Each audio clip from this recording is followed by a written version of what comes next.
Right, I'm good. Are we live? I think we are. Hello and welcome back to the Football Chat Live. Today we have some Carabao Cup quarter-final action. Chelsea are involved, so we know it's going to be a depressing next couple hours. So hope you guys enjoy it. Chelsea versus Newcastle. I'm very excited for it. I hope you guys are as well.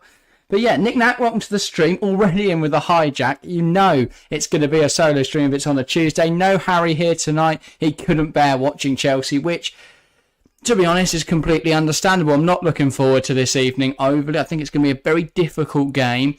Obviously, Chelsea haven't had the best of seasons. Newcastle are quite strong, so I'm not buzzing.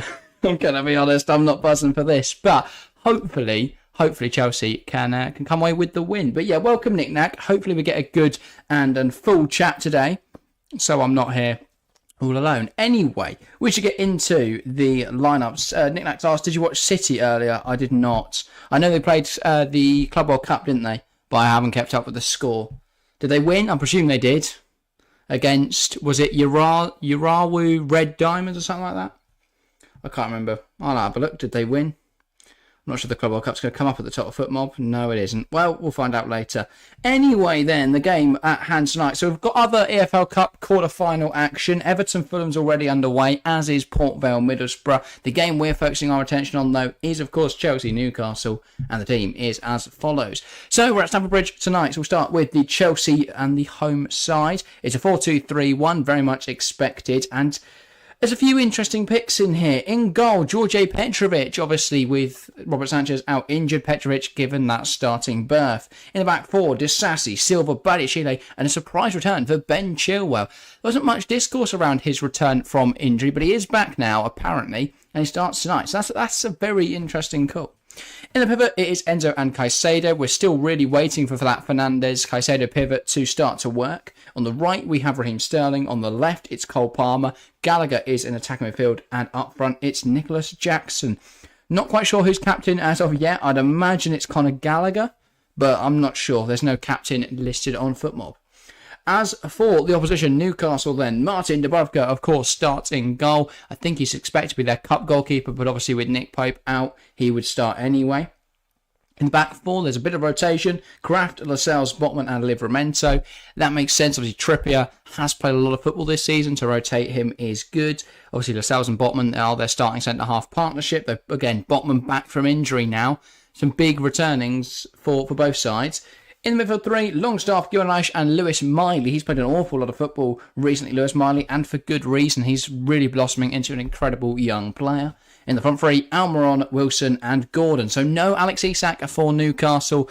Callum Wilson, though, back from injury, will start. So some interesting teams there. I think the biggest surprise is that Ben Chilwell is back. I didn't think he'd be back today, let alone starting anytime soon. So that's interesting. Other than that, though, not too many surprises. I think, especially in the Chelsea team, you could have listed everyone that was going to start. With the Newcastle team, I didn't know Botman was back, but that is a big thing for them. I think Kraft's an interesting one. I think he's played all their Carabao Cup games, but it's a bit of a weakness. Maybe Newcastle just don't rate Chelsea at all, though, which, to be honest, isn't that surprising. I think given both sides' relative quality and seasons, Newcastle should have a really good game today. They should be the better side. So, yeah, I'm not confident.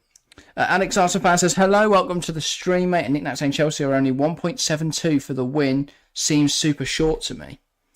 Is that odds? I'll be honest, I don't really know how odds work, but that sounds low. I'd have expected that to be higher. I think Newcastle are definitely the favourites going into today. I know they've had a lot of football and a lot of games, and therefore they're probably going to rotate tonight, but and not be too bothered because they've got, they've played a lot of football. They're very tired, but and Chelsea have to prioritise. We've got nothing else, but I still think that they are a better team. They are playing better stuff. The confidence is going to be higher. So while I want to back Chelsea to win tonight, and I'm always going to predict a Chelsea win when we get into predictions in a couple minutes' time, I think if we're being completely realistic, Newcastle should win tonight. We watched the game a couple of weeks ago between Chelsea and Newcastle, and that was a real walk in the park for Newcastle. I just don't see how Chelsea can beat tonight. I'm hoping they do. Really hoping we are competitive, but there's nothing, there's nothing statistically, there's no numbers to look at, no data that you can observe to say Chelsea have a good shot of winning today. There's just nothing out there that gives me positivity. But Going to be cheering them on regardless, going to be hoping they can get something from the game. That's the thing, though. There's no reason why they can't. While I say there's no reason to suggest they will, there's no reason why they can't. Chelsea are a decent team. They've got some good players, and if it all comes together today, well, against a slightly rotated Newcastle side, Chelsea could win. So, yeah, really could go either way. And then that says 2 is evens. Oh, so it's below. So Chelsea are favourites according to bookmakers. I think that's people they're trying to get you to vote for Chelsea. Or, yeah, bet on Chelsea, which don't. Ever. It's my one bit of advice. Whatever you do with gambling, it's up to you. Don't bet on Chelsea though. 4 votes in the poll and chat then. 50% for Chelsea. That's very interesting. I have some biased Chelsea fans in here, in which case, welcome. You love to see it. 25% Newcastle, 25% opting for a draw. Pretty much what you expect. I think, other than Chelsea being in very high, I think that it's a game that could go either way. I think if you were going to have a, gamble a punt, you could say Chelsea could win today, but I don't know. No idea. Of course, as Nick Nat is there saying 58% for the win in 90 minutes, we can go to penalties this evening. No extra time, thank God, just straight to penalties. But that could be quite interesting if we get to see a penalty shootout. I don't think we've seen many penalty shootouts recently. I can't think of the last penalty shootout I would have watched. I'm thinking it would have been Women's World Cup or potentially Carabao Cup Final. Not Carabao Cup Final, Community Shield Final. Would have been the last one. But yeah, it's been a while since we've seen a penalty shootout. But yeah. Anyway, to qualify is about 69%. What, for Chelsea to qualify? How's that different to winning? That doesn't make any sense. Unless that's win or win on penalties, I guess. I don't know. Anyway, we should probably get some predictions in a moment. In the meantime, chat, if there's anything you want to talk about in the next sort of couple minutes while we build up to today's game, please feel free to put it in the live chat. Give your thoughts on the game, whether you think Chelsea can actually get something from this. I mean, they're replaying clips from the Chelsea-Newcastle game earlier this season, which Newcastle won 4-1. And it's just not previewing, is it? It's just not. I'm really worried tonight it's not going to be very fun. Because Newcastle are very good, Chelsea aren't. So this could be very depressing. My predictions are 2-2 draw, then Chelsea win on pens. I like it, Nick Nack. I like it a lot. Anything with Chelsea winning, I'm going to like. Alex Osman going 3-2 Chelsea. What is the Chelsea love today? Unbelievable. Thank you, guys. And then Caden saying, how are we doing tonight, lads? Hello, Caden. Good to see you. Been a while, mate. But yeah, we do also, as I mentioned briefly, have other games tonight. No goals there yet. But we can give some brief predictions, I guess, if you guys want to. I'm going to say Fulham will beat Everton. And I'll say 2-0. And then I'm going to go Port Vale to beat Middlesbrough. For no reason. Middlesbrough are going to win, but I'm predicting otherwise. So there we go. I'll say Port Vale 1, Middlesbrough 0, 89th minute. Something like that. Or maybe on pens. I'll say 1-0. As for the Chelsea-Newcastle game, then let's do some predictions. Of course, I've got no Harry alongside me to throw to first. So I'll go through your predictions I'll see in chat. I've read out a couple of them. As Caden's gone 2-1 Newcastle, Guimaraes and Miley to score. Fair enough. I will say I'll go Chelsea 2, Newcastle 0. No justification. I will say that Jackson will score, Cole Palmer will score. Lovely 2-0 win for the Blues. I've got a feeling. There's no validation. There's no justification. Just a feeling. What else am I going to go off today for Chelsea? That's the thing, though. If Chelsea play like they did against Tottenham, against Manchester City, against Liverpool earlier in the season, against Arsenal, we could win today. If we play like we did against Newcastle the last time we played them, we're going to get slapped. So let's see what team turns up today. Hopefully it's one that can win a game of football, because that would be quite useful. Nick Nack says, I reckon Everton win, don't know about the other one. I cannot see how Port Vale win it, but I want them to, because that is very fun if Port Vale are in the semi-finals of the Carabao Cup. Either way, it's quite weak semis. I know last season wasn't, the highest standard. We had Newcastle, Southampton and Manchester United, Nottingham Forest, right? Which isn't like, oh wow, what the upper echelons of the British game. And you'd imagine the winner of this Chelsea-Newcastle game would go on to face Liverpool or West Ham in the final. That game tomorrow night, I really can't call. Because before the weekend, I would have said a landslide Liverpool victory. Because West Ham came off a 5-0 loss to Fulham. Liverpool were riding high, and I thought they'd beat United 9-0. But West Ham were really good at the weekend. Liverpool couldn't score against Manchester United. I don't know. I feel like West Ham could get something from that game. That Kudus-Paqueta link-up was insane. Bowen did really well as that false nine-esque type striker. I feel like West Ham could get something from that game tomorrow evening. So, yeah. But, yeah. Alex fan saying hi to Caden. Good to see so many people in chat, by the way. We've been a little bit low on numbers in chat, so fantastic to see so many people today. Don't know really what's going on with YouTube at the moment. They don't seem to be pushing out our videos as much as they used to, so any support from you guys massively helps us out. Any likes, any comments, any live chat interactions, any of that sort of stuff, sharing it to your socials, that sort of stuff, that helps us out massively. So yeah, thank you guys. But yeah, got minutes then till kick-off. I don't know about today. As always, as being a Chelsea fan, we could win, we could lose. I just hope it's a good performance. You know, as a minimum bar. If we get robbed by the referees, whatever. You know, at least we've played well. If we play well and lose 1-0, at least we played well. That's what has to come today. If we're shit and somehow win 1-0, we haven't gained anything from today. I get we're through, and that's huge because we might not get another cup. We might not have another opportunity for a cup for a good few years. So let's try and win one. But I like FA Cup, a bit more difficult. Potentially, I know we've got a nice first round draw, so maybe we go deep in that. But there's a bit more emphasis put on the FA Cup. Tonight's a big chance to get into a semi-final of a competition. We might not have many chances like that this season. In fact, we'll only have one other at a maximum. So we've got to take tonight's chance.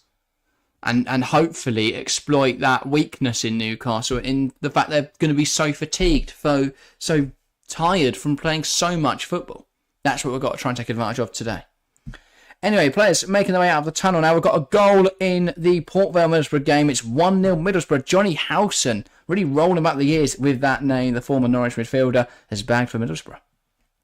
Didn't expect to see him scoring ever, but there we go. Johnny Howson with the goal for Middlesbrough. Port Vale's dreams already over. What a shame. So yeah, I'm also intrigued to see Ben Chilwell tonight. I think that's something I haven't really mentioned yet, but I'm really surprised to see him back. Oh no, he's not back. What's going on here? Levi Colwill, please.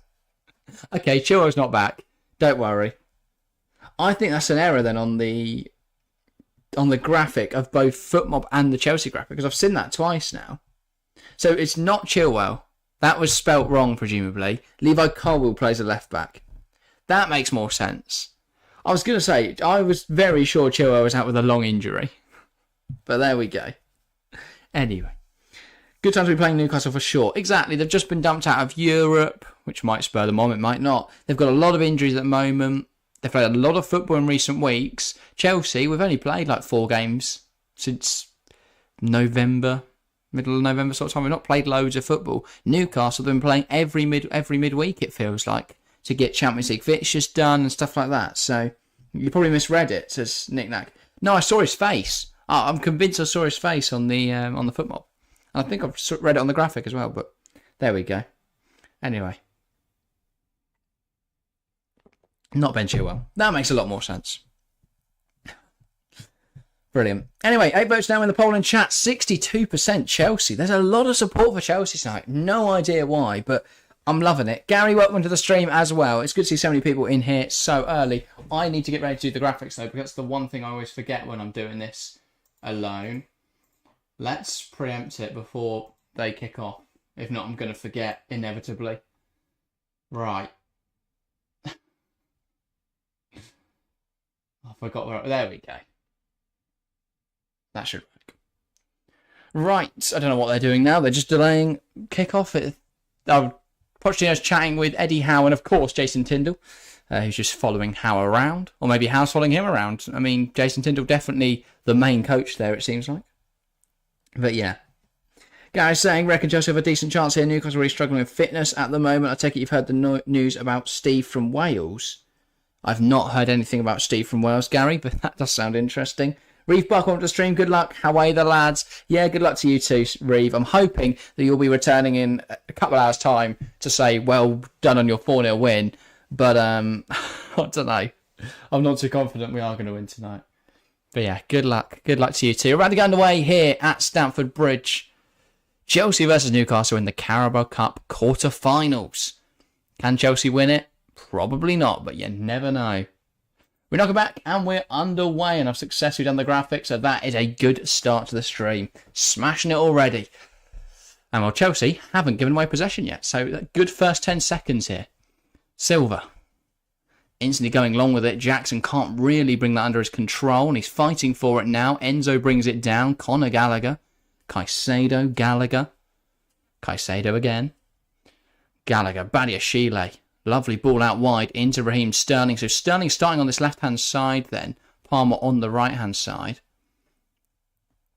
Sterling into Gallagher, Colwill, Caicedo. Now it's with Silva. Tries to play the ball through to Jackson. Well-timed run, not in the eyes of the referee, who flags it for offside. I thought he did well there, Jackson. Apparently, though, just sort of meandering into an offside position. Still a strong Newcastle lineup, says Nick Knack. Botman is back too. Yeah, that's a big one for Newcastle. Obviously, I think they've missed a lot of presence in that backline with Sven Botman. He's a lot more assured, especially with the ball at his feet, than Jamal Lascelles. No discredit to Lascelles, though. He's done really well when called upon for Newcastle. He's actually looked really competent in that backline. It's that classic thing of quality breeds quality. If you put a player around other good players, they're going to play better. It's only natural, but yeah. So he's done really well and relied upon, but that sharp bottom backline so strong. Anyway, bit of a foul there from Moise Caicedo, just clipping. Was it Sean Longstaff he clipped? No, Anthony Gordon. Which is concerning as someone who has Anthony Gordon in their FPL team with the fact that he's currently on the deck. But I think he's milking it. Caicedo booked already. That feels like a really harsh one. That's not a yellow card. He catches him unnecessarily. It's silly from Caicedo, I admit, but that's not a yellow card. 2 minutes into the game, that's a dodgy call from Jared Gill at that. Like, I can understand the justification, but personally, it's 2 minutes into a game. It's his first foul. Why on earth is there a yellow card being awarded for that? I don't know. It's a really silly tackle from Caicedo, regardless, because he's nowhere near the ball.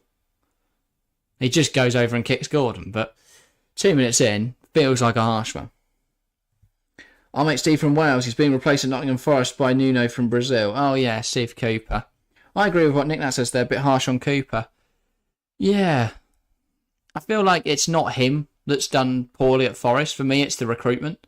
Anyway, Chelsea have won the ball back out the pitch, so we'll talk about that in a moment. Don't worry, we've not done anything with it. Enzo tried to play a ball through, cut out by Newcastle. Dubravka sweeps it up. But yeah, I think, for me, Nottingham Forest's recruitment's been really poor, and actually they've gotten away with it because last season there were so many teams that were just inconsistent, and this season there's 3 teams that just aren't good enough, really. Well, I think that's harsh on Luton. They don't have the money to. They're doing really well, given they don't really have the money to compete. But yeah, I think Forest are at real risk of being relegated, because if Luton keep pulling off big upsets and big results, Forest could definitely get dragged into that relegation fight. And for me, Nuno is not the man to take him forwards. Anyway, Newcastle have a really good chance here. Anthony Gordon gearing up a shot, blocked well by Axel Disasi, out for a Newcastle corner, and ready. They're putting the pressure on this Chelsea backline, which is exactly what you expected. But yeah, this is really nice from Miguel Almiron. Gets his head up, sees Gordon in acres of space, plays the ball across to him, who is of course unmarked, but Disasi does really well to put his body in the position to block the volleyed effort. And yeah, Chelsea hold on to their clean sheet for now. Are they going to claim? I mean, that does strike his hand, but his hand is like tucked up to his back, so I don't think they can make any complaint in there. Got promoted from nowhere, kept them up, 2 outstanding achievements. Yeah. And actually, I think if they'd kept that squad, or at least invested right, they'd have done well. But they did that classic thing of, we're just going to try and build a whole new squad. Like, they signed 100 players last summer, they signed a load this summer. It didn't work. Bruno Guimaraes picks the ball on the edge. Lovely little poked pass to Miguel Almiron. Now Bruno again. He's got time to whip in a ball here of real quality. Enzo, though, jumping in front of it. And that's out for a Newcastle throw. But already, Chelsea having to throw their bodies in the line to stop being under the cosh. And that's a real problem early in this game. If we don't address the fact that they just keep getting the ball. We can't hold on to possession for more than a minute. Not even that. Longstaff, here's Miley. Almiron trying to find a teammate. He's been hounded there by Enzo Fernandez. He's gone back, and brilliant from Enzo to win it back. He goes down under pressure from Almiron, and that is a foul. Gallagher wants to get it going quickly, but there's Newcastle players in the way, and so we'll stop, get everyone up the field, and then play this free kick. Anytime soon, we're just watching Almiron now. Caicedo back to Petrovic. It's a big chance for Petrovic, isn't it? This run of games he's going to get now. From here to what we imagine is going to be the second week in Jan, it looks like Sanchez will be out up until. Now, that could be rushed back if Petrovic is doing particularly poor. He could never be back if Petrovic does well. I thought he was good against Sheffield United, but he wasn't really tested. He was all right in the game he came on halfway through. Jackson's won the ball half the field here. Or got the ball, and that's blocked out for a corner. Really good play from Chelsea, actually. They switched the ball from left to right quite quickly and then fed the ball through to Jackson. Sort of too wide to make anything of it. Botman stood his ground really nicely. Some step over from Jackson didn't fool him. And then his shot was blocked by Botman. But Chelsea corner now. Bright start from Newcastle. Yeah. Pretty much what we expected. We'll be back in a couple of years, like what happened with Wilder. What, you think he'll be back at Forest? I wonder where Cooper will go next. I don't think he will. I think he'll get a championship job. Gallagher brings it down, takes aim, and it's off the crossbar. Conor Gallagher. That is a lovely effort. Not far away at all. Enzo Fernandez now. Jackson can't get there, and he's hounded by that strong Newcastle support in the way end. Really close from Conor Gallagher. This is a lovely effort. He brings it down and just tries to caress it into that top corner. Placing it there, and it just pings off the top of the crossbar. Wonderful effort. I thought it was in. Alas. Newcastle live to fight another day, but really positive signs from Chelsea. Not far away that at all from Conor Gallagher. And now we've cut back and Chelsea are defending, which is always a worry. Luckily, though, that has not come to anything. It's a Chelsea throw. But yeah, Gallagher, it's a weird situation at the club right now, and I think we'll probably talk about it on the show in the next sort of, next couple of weeks at some point. But apparently Chelsea want to sell him. Obviously, since he's homegrown, we get that pure FFP thing. But I just cannot find justification for why you would sell probably our best performer this season, bar Cole Palmer and Enzo Fernandez. I'd probably say they're above him. But other than that, he's definitely third. And he pushes the other two. So he's that. He's also clearly loved by the manager, or favoured by the manager. Clearly trusted because he's had the captain's armband, on every occasion that Reece isn't there. I think this season, bar, I think Colwill was captain against Fulham. But he's clearly trusted in that role. He's one of our best pressers. For me, Conor Gallagher is a not sell at any price right now. I don't think we can afford to lose one of the only bright sparks in this team. Because while I think the team's quite good, I think obviously there's been underperformance there. Changes are needed. And it's weird. Poch seems to like him. Exactly, Nick Nack. The problem is that the board are thinking from an only business mindset of, it's pure FFP. We don't need to worry about that. I get that, we need to, FFP, if we fail it, we'll obviously receive a punishment. A transfer ban might not be the worst thing. 2-year transfer ban. We have to use the squad that we've got, might not be the worst thing. I know a lot of people look at that as, we're not good enough, this is a disgrace. But the Chelsea have invested, right, for the next 2 years. Sorry, in 2 years' time. It would be incredibly weird, in my opinion, to go out and do this all again next summer. What we need to do now is what every other club does, is you have your squad and then you add it, you supplement to it with players that are going to bring something. What we don't need to do is have another fire sale and rebuild the entire team again. After Conor Gallagher's touch there, we might need to do that. I'm joking, of course. Here's Lewis Miley. Lascelles. Lovely lifted ball out to Tino Livramento. Again, another player who was in the Chelsea Academy. We sold him for just 20 million. Now he starts for the opposition side. Gordon. Rune Guimaraes. Here's Emil Kraft.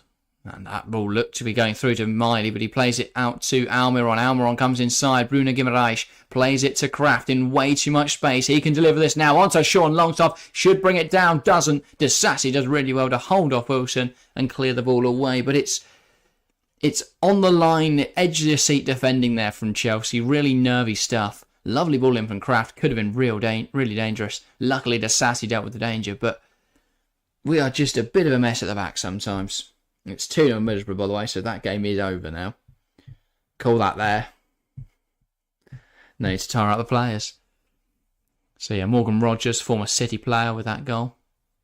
Now running... Is it a former City player? I think he's a former City player. I think he was at City on loan at Lincoln.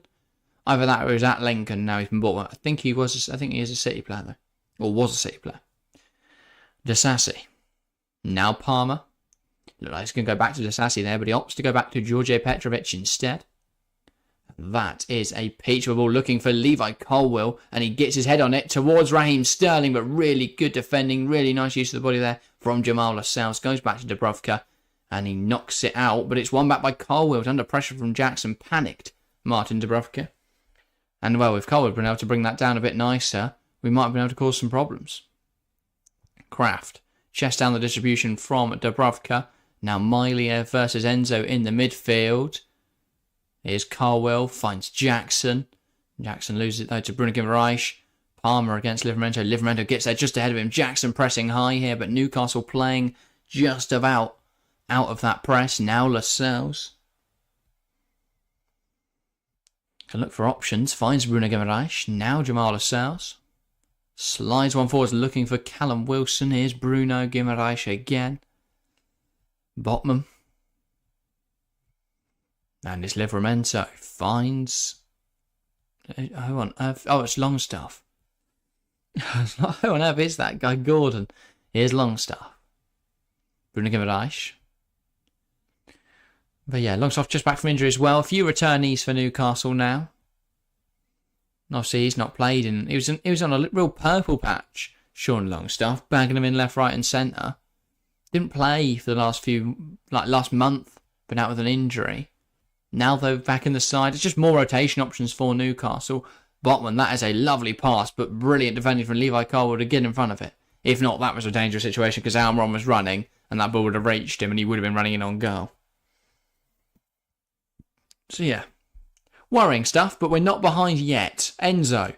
Jackson holds up really well. Now shifts it to Enzo, and Chelsea have numbers committed to the attack here. Caicedo, Gallagher. Oh, we've gone back to our defence. That's always good fun, isn't it? Got numbers forward. Let's go back to our centre half. Silva. To be fair, it's nice to actually have some possession for now. I think, by the way, Enzo's playing a higher role today. It feels like Enzo's playing as the 8 or 10, and Gallagher's playing as the more deeper, that in the box, or in the pivot, sorry, with Caicedo. Speaking of which, here is Caicedo. Now Gallagher, Caicedo, Palmer. Now Gallagher. Potentially it's just a momentary thing. I mean, Enzo finds himself out on the left wing at the moment with Sterling went across to get involved on the right-hand side. Here's Disassi in a high area. Can he take on Livramento? He's beat Livramento. Ball into the box, blocked by Tino Livramento, and that will be a corner. The only problem with Disassi as a right back is that he cannot attack. I don't really get why Gusto's not playing tonight. We're playing it's a cup competition.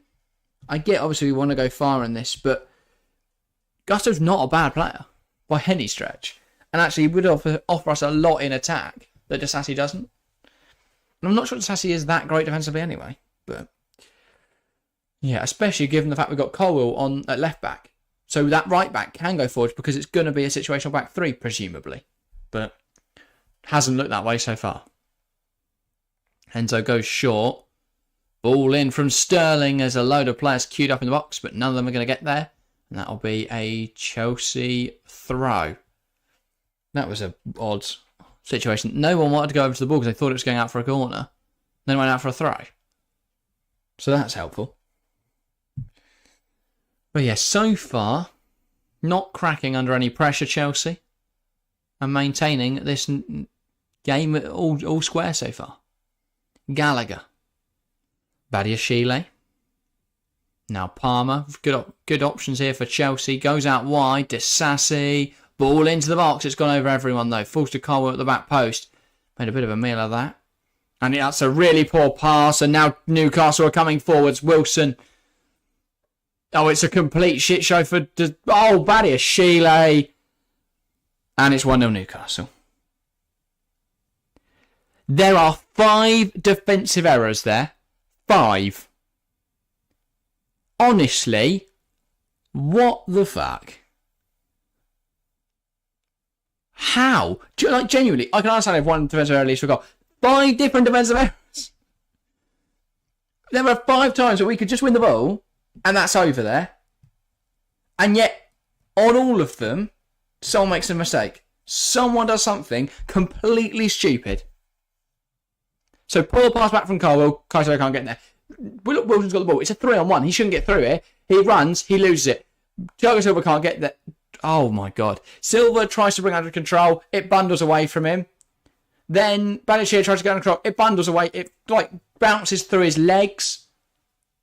Yeah, Silva can't touch it. Badiashile, he gets it stuck between his legs. And then he just pokes it past Petrovic. Honestly, man. He's tried to drag it across with his left leg. He's dragged it into his right leg. And it's fallen right to Wilson. A real shit show. And we call it a circus. There's a real comedy of errors there. Just, honestly, the most frustrating shit is that we've not been bad in this game at all. We've not given them loads of chances. We've not been all over the place.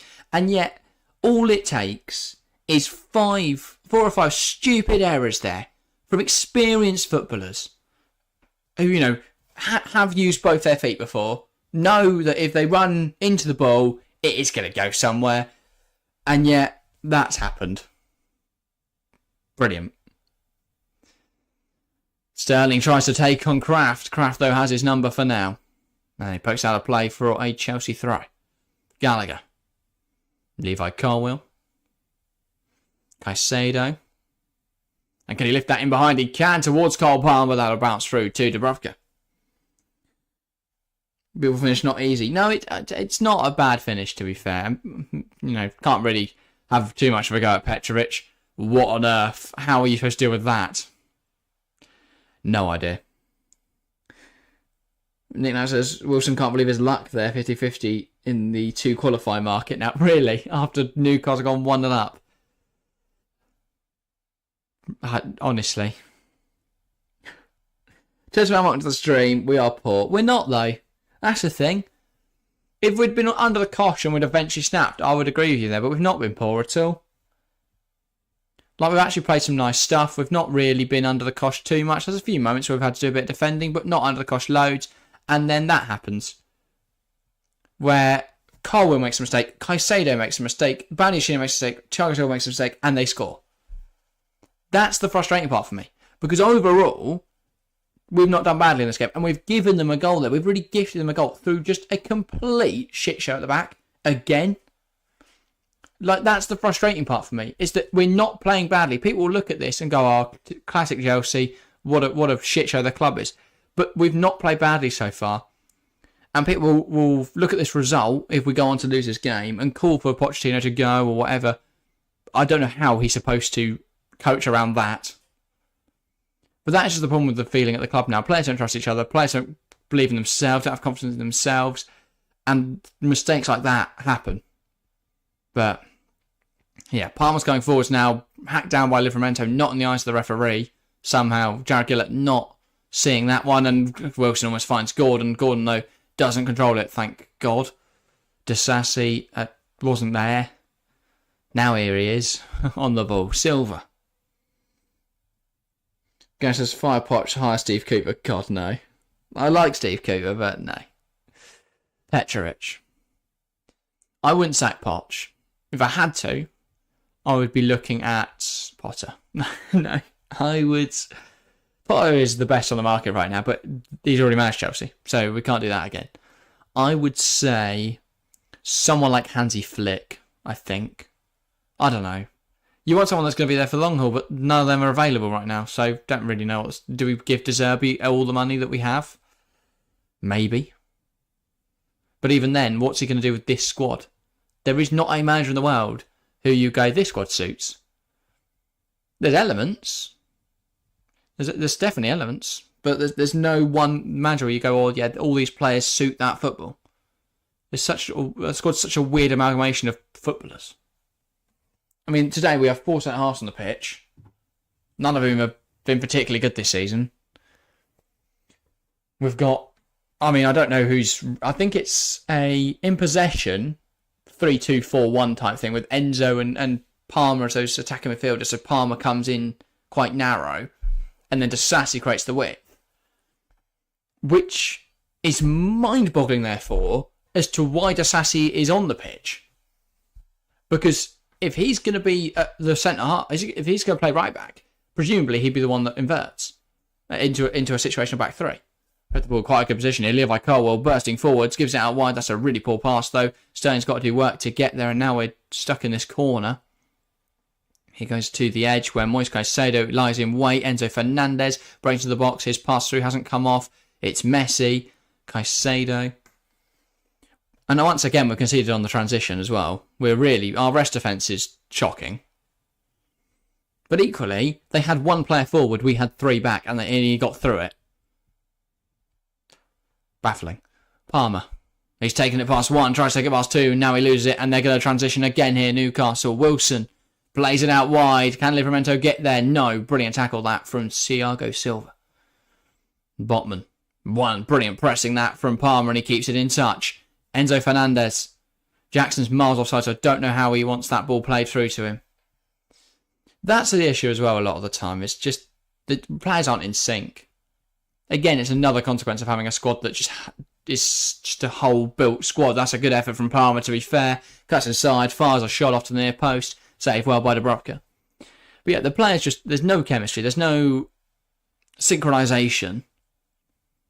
It's like here, Enzo's trying to fashion a pass through to Jackson. There's a call there for a hand, I think, on, is it Longstaff? Yeah, it's Longstaff.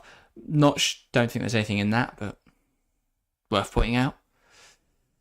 Anyway, Kraft. Guimaraes, that's really good from Enzo to jump on that pass. Now Sterling, but then the players around him just don't react. Sterling takes on Kraft, and Kraft has him, again, keeping him honest. That's the really frustrating bit, is if we've won the ball high at the pitch there, let's try and score, let's get players forward, let's we're high, we've got a chance, and yet no one reacts. No one floods forwards, no one creates a run, no one gets into a bit of space. That's another frustrating element. There's so many frustrating elements, but yeah. At what point does Poch get sacked? Do you need to get relegated? I don't know. I don't think the problem at the moment is the manager, though. I'm not sure what the problem is. That's for me, the biggest problem at Chelsea, is that I can't identify what the problem is. Like, for Manchester United, you can easily look and go, the recruitment is shit, the players aren't quite good enough. The manager, in terms of his player management's been really poor, his man management, and so the club don't trust him. So there you go. You can look at those two things. And tactically, I don't think Ten Hag's got it spot on this season. With Pochettino, though, with Chelsea, I say, I look at Poch and I think he's quite a good tactician. You can understand what Chelsea are trying to do with the ball. It's not like United where there's no build-up. You get what Chelsea are trying to do. And actually, we do it quite well. It's just the final phases of play, the scoring part, which just relies on, Chelsea footballers being able to do that, and the defensive phase where we just make too many errors. That's really good from Colwell, by the way, recovering back and win the ball, and now Chelsea can come forwards. Raheem Sterling. I do think my criticism of the Poch system is we are too slow in possession. We don't really do anything. Though, if you look at the stats, 82% of the ball for Chelsea since Wilson scored. But we're not doing anything with the ball.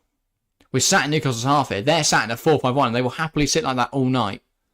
Because we are stagnant. And we're now trying to bait that press and create the space in behind. But that doesn't work if we move the ball too slowly. Gallagher. We've got a goal, by the way, in Everton Fulham. It's 1-0 Fulham there. as I was saying before, Chelsea's squad, I don't think it's particularly bad. Like, people will laugh at it because it's 12th in the league and say, oh, you spent 2 billion. But I think if you look at the squad, it's not too bad. They just don't. They're all very young. They all haven't played a lot of Premier League football yet. And they all haven't played with each other that much yet. A lot of these players have only been here 6 months at, the most. Some of them, a year. I don't think there's a single player on the pitch today who's been here more than 2 seasons. Like, involved with the first team. Obviously, Gallagher's been here since a child, as has Levi Colwill, but they've both been in youth squads. So I think that is the biggest reason. Only Thiago Silva, I think, is the only player in the squad tonight who was in the Champions League team. Because Gallagher was out on loan that season, I believe. So that, for me, is the biggest issue at the moment, is that it's going to take time. The owners have gone for a system or recruitment philosophy, which is going to take time. By buying young players, it's not Football Manager. They are going to take time to grow and develop and understand each other. You can't just buy a whole new squad. But yeah. I think he'll make it through the season. If there's a poor start to the next season, he's probably gone. We'll see. Pressure's on that for sure. It's the worst team in the Premier League over the last season. Stats don't lie, while the table doesn't lie.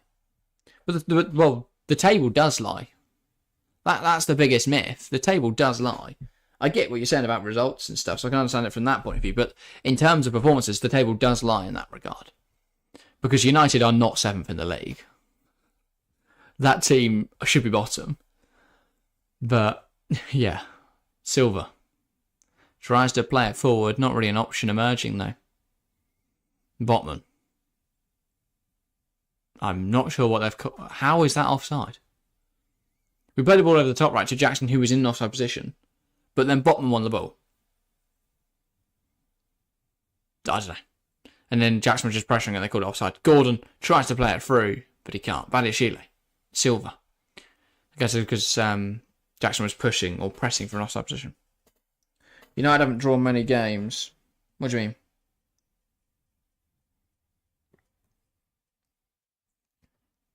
Ball over the top from Enzo, cut out by Jamal Lascelles. Kraft falls over and now Sterling slows it down.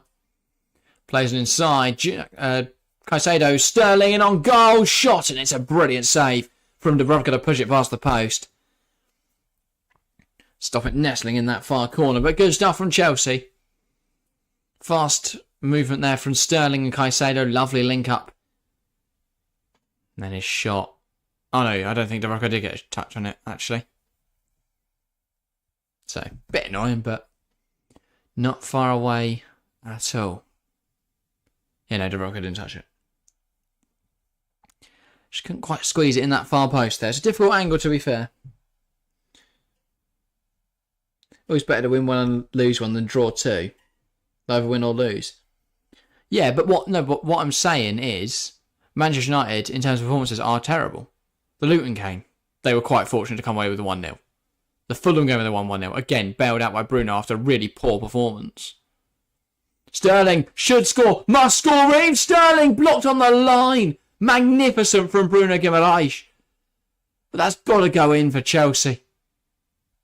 Has to. Chelsea advantage now as Almiron fouled Levi Colwill. Jackson. Badiashile. Jackson again. Badiashile. Silva. Exactly what I was going to say. At least Man United win some games. There are issues that they're like Jekyll and Hyde. They have a tough match. They win a tough match, then they lose an easy one. Do they? I don't think United have won a single tough game this season. They did really well against Liverpool, and potentially that's a turn in performance, because I thought that was their best performance of the season, to be honest. But their games this season have been really poor. Chelsea were shit against them, and that's why United won in that game. Other than that, United beaten Luton, who, let's be honest, I love Luton, and they've given a really difficult game to top sides, but that should be a win for most teams. Most teams that are up there. Fulham, which they did not deserve to win that game at all. They were bailed out late on by Bruno. And they're just games in recent weeks. United are not that good. At all. Enzo. Sterling. Trying to take on Kraft here. The ball gets stuck under his foot. Here's Enzo Fernandez. Now Colwill. And it's Badia Chile. Plays it across to Thiago Silva. Disassi. Now Silva. Caicedo. Badia Chile. Colwill. Now Sterling. And he wants to take on Kraft and Almiron here, but he can't. Goes back inside to Moise Caicedo. Levi Colwill. Caicedo again. Jackson. Caicedo. Colwill. Sterling. Now Enzo. Caicedo again. And just being forced back here, hopefully opens up some areas. Caicedo again. And Chelsea readying a change here. And Mondo Breuer's ready to come on. That is interesting. Very interesting. We're half an hour in here and it looks like Chelsea are going to bring on Breuer. Yeah. So I don't know if there's a Chelsea player with a knock or something, but that is the end of Enzo Fernandez's night. So I'm guessing he's feeling some sort of injury. Well, I can't imagine his performance related. If not, there'd be a bit more outrage. I imagine this is some sort of injury. But Armando Breuer's coming on. This must be a shape change. All right. So I like this. I like this a lot, actually. I wouldn't mind it. The thing is, if Chelsea change shape, what do they go to? For me, it's a 3-5-2 would be the most sensible option. 3-4-3 maybe. Looking back at this chance for Sterling. The problem is he doesn't look up. He just hits it. Scoreboard. Thank you. At least someone's kept me on my toes there. Thank you, Harry. Completely forgot about that. Here we go. 1-0. Not doing a graphic. It happened 20 minutes ago. Nobody in chat even noticed that. Breuer. He's not alert to that, and it's gone off the end of the pitch. Newcastle goal kick. Bit annoying that. Wow, super save, says Nick Nack. Liverpool had 34 shots. Is that the United game? That's the thing. United nullified them perfectly. They sat really deep. We'll talk about it on the podcast tomorrow, actually. Check it out. Well, not podcast, video. Watch the video tomorrow. Coming out 9 AM GMT. Good video. Probably. I don't know. I do. Anyway, 12 minutes to go in this first half. Can Chelsea get a goal back? Hopefully. It's not been an ideal 32 minutes, but other than the goal, we have not been under pressure at all. We've been the better team here.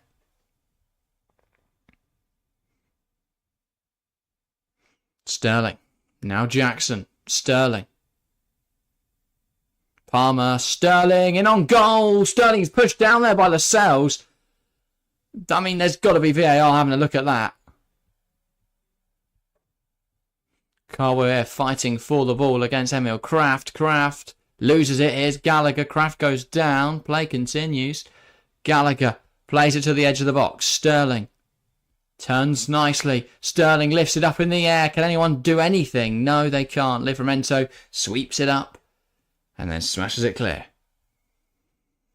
And then, well, that's a clear elbow, that, from Callum Wilson.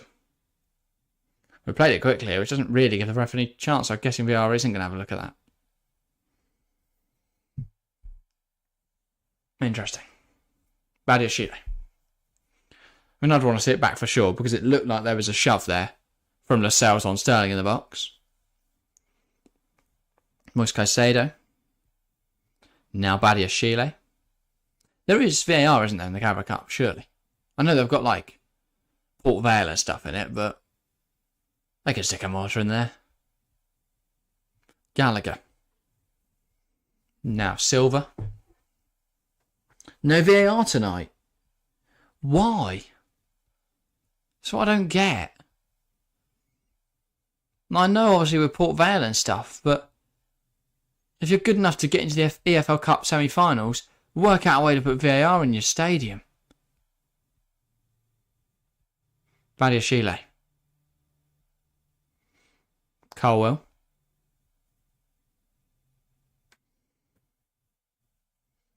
Good, it's probably because Port Vale is still in, they don't have it. Yeah, but they could have it. Just get someone watching it on Sky with a remote, rewind it back a bit if something happens. There we go. Don't know how you go check VAR. Don't know how you check offsides and stuff. Just guess. Anyway, the game is better without it. Don't think it is though, Nick Nack. I don't think it is.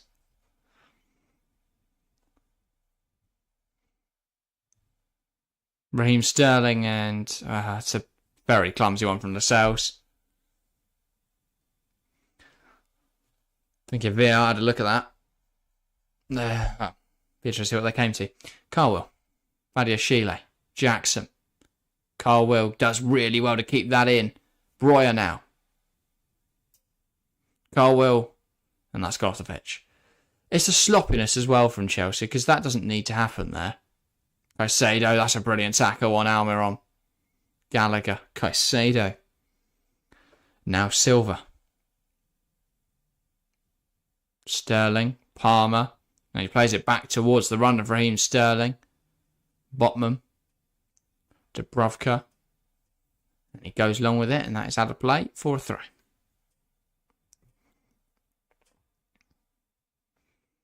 Silva. Vadia Sheila. Colwell. Vadia Sheila. And it's back now to Petrovic. Silva. Vadia Sheila. Here is Conor Gallagher. Gallagher back to Vadia Sheila. Here is Jackson. Gallagher. Tries to play it to Palmer, but it's gone past him and it looked for Sterling, but he's not got there. Livramento coming forwards now for Newcastle. He's taking it past Sterling. Now he's running it to Sassy. Forced back now. Gives it to Gordon. Bruno Guimaraes. Miley. Lascelles. Kraft. Almiron. Bruno Guimaraes. Now Anthony Gordon brings it down really well, Gordon. Now comes inside. Brilliant tackle that from Conor Gallagher, and Chelsea can look to hit on the break. Palmer driving it forward. It's a 4-on-4 here for Chelsea.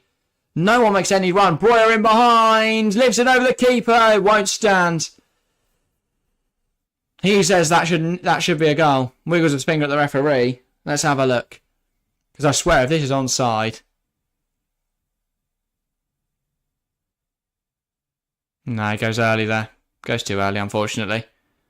Lino calls it. Good call. But I don't know what Palmer's supposed to do there. No one moves for Chelsea. So frustrating. There's no deceptive run to make space. There's no run to make an option. They just stand there. It's just game intelligence, really. Like, it's simple stuff. Anyway, so by the way, Enzo coming off for Breuer. In terms of the reshuffle, Palmer's gone to attacking midfield, which is where Enzo's playing. Breuer's moved up front. Sterling to the right. Jack's on the left. So that's something. But yeah.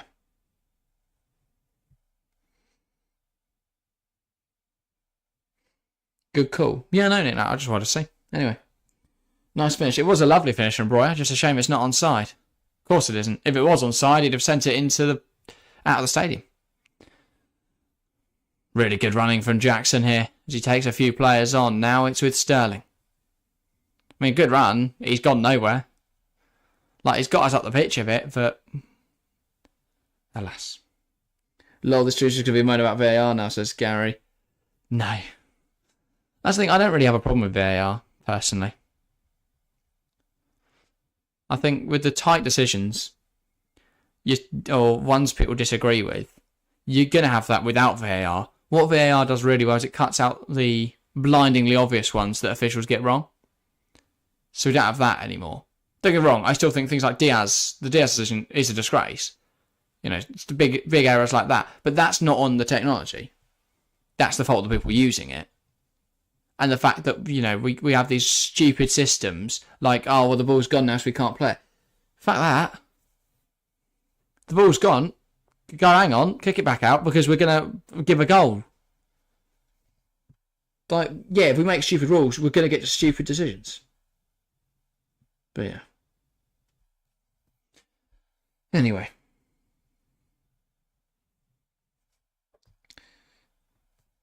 Killing the game anyway, I won't mention it again. Fair enough. The second part, not the first part. 60% of the Poland chat line going for Chelsea, and Newcastle running a change here. I think Emil Kraft's on the deck, so Trippier could be poised to come into play here. An early change for the two. Bridger seems dead on midweek matches. What is up with that? Full of tourists, asked Nick Nack. Yeah, probably. I think our home support have just given up, really. Our home support's never been impeccable, has it? Oh, that's a really silly one. And now Newcastle are in. Miguel Almiron cuts it back. Bruno Guimaraes blocked really well by Colwell. And now Chelsea will look to come out. Jackson. Right. This thing that Jackson does is really pissing me off. Whenever he gets the ball on the edge of the box, he tries and does these huge spins, which give away possession on the edge of our penalty area. Mate, draw the foul if you have to. That is, by the way, the fact they've not poked that home is criminal. They just literally just play the ball into the box. No one's reacted, thank God. And then Silva clears it away. But again, carved open too easily. Big chance that for Newcastle.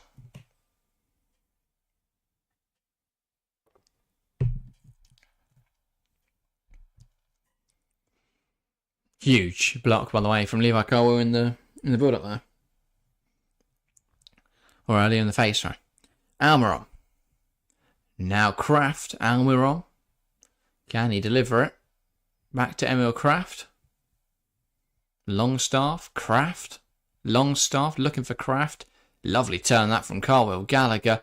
That comes off Kraft and it's out for a Chelsea throw.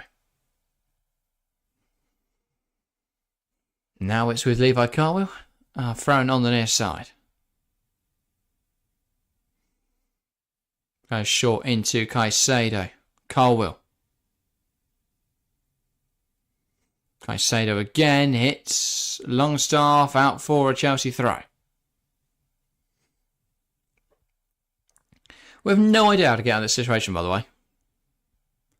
Like, genuinely, we throw it short into feet. It goes back to the set piece taker, and then we go, well, we don't know what we're doing, so let's just stand here until someone gets fouled. Thankfully, they have now fouled Levi Colwell, so we can build it. We can come out of this situation. But it's things like that. We have a throw in deep in our own half, and we don't know what to do to get out of there. So we all just sort of stand there. Palmer. Lovely ball out wide to Levi Colwell. And now it's Breuer occupying the left-hand side, by the way, and Jackson central. So those two rotating around quite a lot. Thiago Silva, Badiashile. Colwell again. Badiashile. Tries to find Caicedo. He gets brushed off way too easily now. And now Bruno Guimaraes tries to find Wilson. Badiashile luckily doesn't get this one stuck between his feet. Petrovic can give it back to the Frenchman. Plays it in through the gap into Levi Colwell. Colwell driving forwards for Chelsea. Lovely run from the young English centre-half. Gives it to Breuer. Breuer, look at Russian's lovely use of the feet there as he takes it past Bruno Guimaraes. Caicedo, Palmer, lovely stuff from Chelsea this. His touch isn't great. Caicedo though, Palmer keeps going. Breuer, Palmer, someone please have a shot. Newcastle got back so quickly there. Colwell, Palmer. Tries to lift it over the top. Opts against it and goes to Caicedo instead. Who now drills a pass out wide to Sterling. Brings it under his control.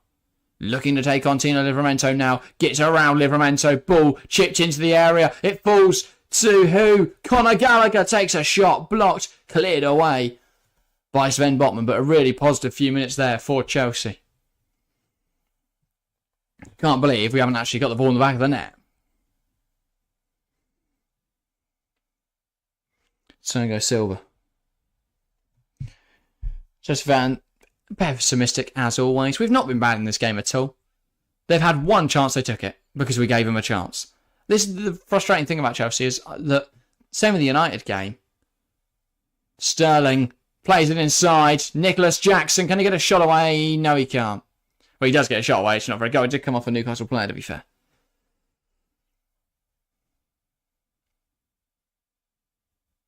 We just seem to take too long on the ball in situations like that. We're getting stuck in attacking areas. With Newcastle doing really well to sit low, and we don't know how to break through that. We've seen this loads of times this season. When teams play a low block against us, we just don't know how to break it down. So many players behind the ball, yeah. That's what Newcastle are doing really well today. They've seen how other, small sides have managed to beat Chelsea like that. Palmer ball into the area, headed away by Longstaff. It's going to go back to Cole Palmer now, who just smashes it back in the area first time. Disassi heads it goalwards, but it's over the bar. But yeah, for me, Chelsea have been the much better team here. Whether that will result in some goals later on or not remains to be seen. Disassi there, he should have looked to head it back across goal. Because there's I think Broyer was over there. They had, it could have gone in if, head it away. This is Eddie Howe's 100th game, by the way, in all competitions. 50% win rate so far with Newcastle. And he'll be hoping that keeps up today. Badiashile. Longstaff wins it. And that's really silly, that from Conor Gallagher. No idea whose possession this is. I think it's Chelsea's. Cole Gallagher. Here's Caicedo, and he's been caught a little bit napping there, and it is a free kick, to be fair.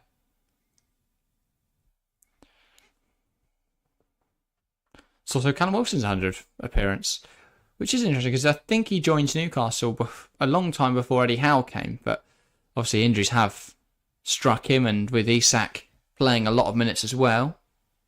Understandable, obviously Eddie Howe never rotates. Wilson does. But yeah, Chelsea could learn a thing or two from the sitting behind the ball. But no, it's just not the way Chelsea want to play football. But Chelsea need to learn how to break down a low block. Because teams play with a low block. A lot of them do. And yet, we don't know how to deal with that. That's why games where teams are very high and the game's very open, so teams like Tottenham, City, Arsenal, Liverpool, we've done well in those games.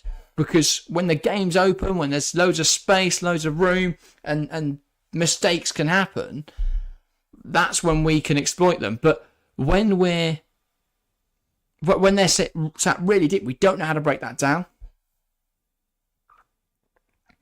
And there's a real silly incident there where Colwell has stood on Kraft, which the referee obviously didn't notice. It's been given as I think eventually it's a Newcastle free kick here by Jared Gillett. I think it was accidental, to be fair. I don't think his delivery stood on him. No idea why no physio has come over to check on him. He's been on the deck for a while now. But yeah, I think it might just be a Chelsea throw, to be fair. It wasn't given as a free kick. It was only once the ball was off and Kraft was struggling that they think, oh, he's back up, to be fair to him. Doesn't look to be in the best shape, but play will go on. Colwell.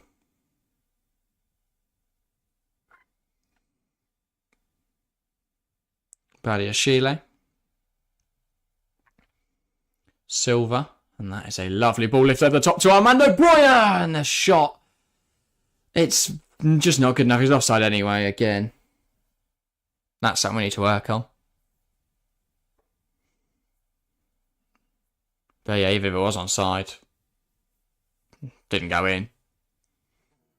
Got to get more behind that. Just tries to side foot it. It's like he's trying to play it up to Dubravka though. If you're going to side foot it, place it across goal, place it over him, something like that. Or you've got to volley at home. Yeah, team efforts, Nick that says in chat. Petrovic. Disassi. Silva. Ball forward, and that's brought down well by Sterling. Disassi. And he's brought down there by Miley, and that is given us a free kick. No, it's not. It's just the end of the half. So it's half time here at Stamford Bridge. Chelsea 0, Newcastle 1. Got to do a added time graphic as well. Sorry about that. You get a half-baked show when I'm here, but yeah. Welcome back, Reeve. Saying Tyne T semi, here we come. But yeah, that's the frustrating first half there. Because Chelsea been the better side. Not even joking. Chelsea have been the better team there, in my opinion. I think we've played the better football. We've had more possession. Newcastle have had one attack and they scored it. So, they take nothing away from them. In terms of that fact, they deserve to be ahead. Because Chelsea have had chances, just haven't taken them. But overall, Newcastle haven't really done a lot here. That we've not been able to deal with quite comfortably. The only thing was us fanning around with the ball. Not really fanning around with it, just fucking around at the back. Stupid errors have cost us here. Other than that, though, Chelsea have been the better team. Should be ahead. We just can't break down a low block. It's been the story of our season, really. So many times now we've played against teams that sit deep, stick narrow, very difficult to break down. And we don't know how to do that. We've been trying to bait the press, and that's when we've had our best chance, actually, is when we're, dropping a little deeper, bringing that ball, and then bringing Newcastle forwards, and then exploiting the space left behind. But we've not done that with enough consistency to be dangerous, to be a poignant way of attacking, which is not... And even when we do, we're offside, or we miss, or we pick the wrong option, or no one makes a run. They're just the frustrating elements that have cost us so far. But if we keep playing like we are, eventually something's got to happen, you would like to think. So good stuff so far. Newcastle, they've done well. They've been very disciplined defensively. Overall, though, they've not really offered a lot going forwards. It's just been a very defensive performance. They sprung well on the counter. But again, I think without 3-4 errors from Chelsea there, they'd be hard pressed to be ahead in this first half. But alas. Not a bad half. Chelsea just can't convert in the box. Chelsea can't get in the box, really, to have a shot. We just don't know how to break down the Newcastle backline. Chelsea fans not happy, says Chelsea fan. Chelsea why not? We've done well overall. But, yeah. Because if you mean Chelsea fans in the stadium, well, they've not said anything for the first 45 minutes, so by all accounts.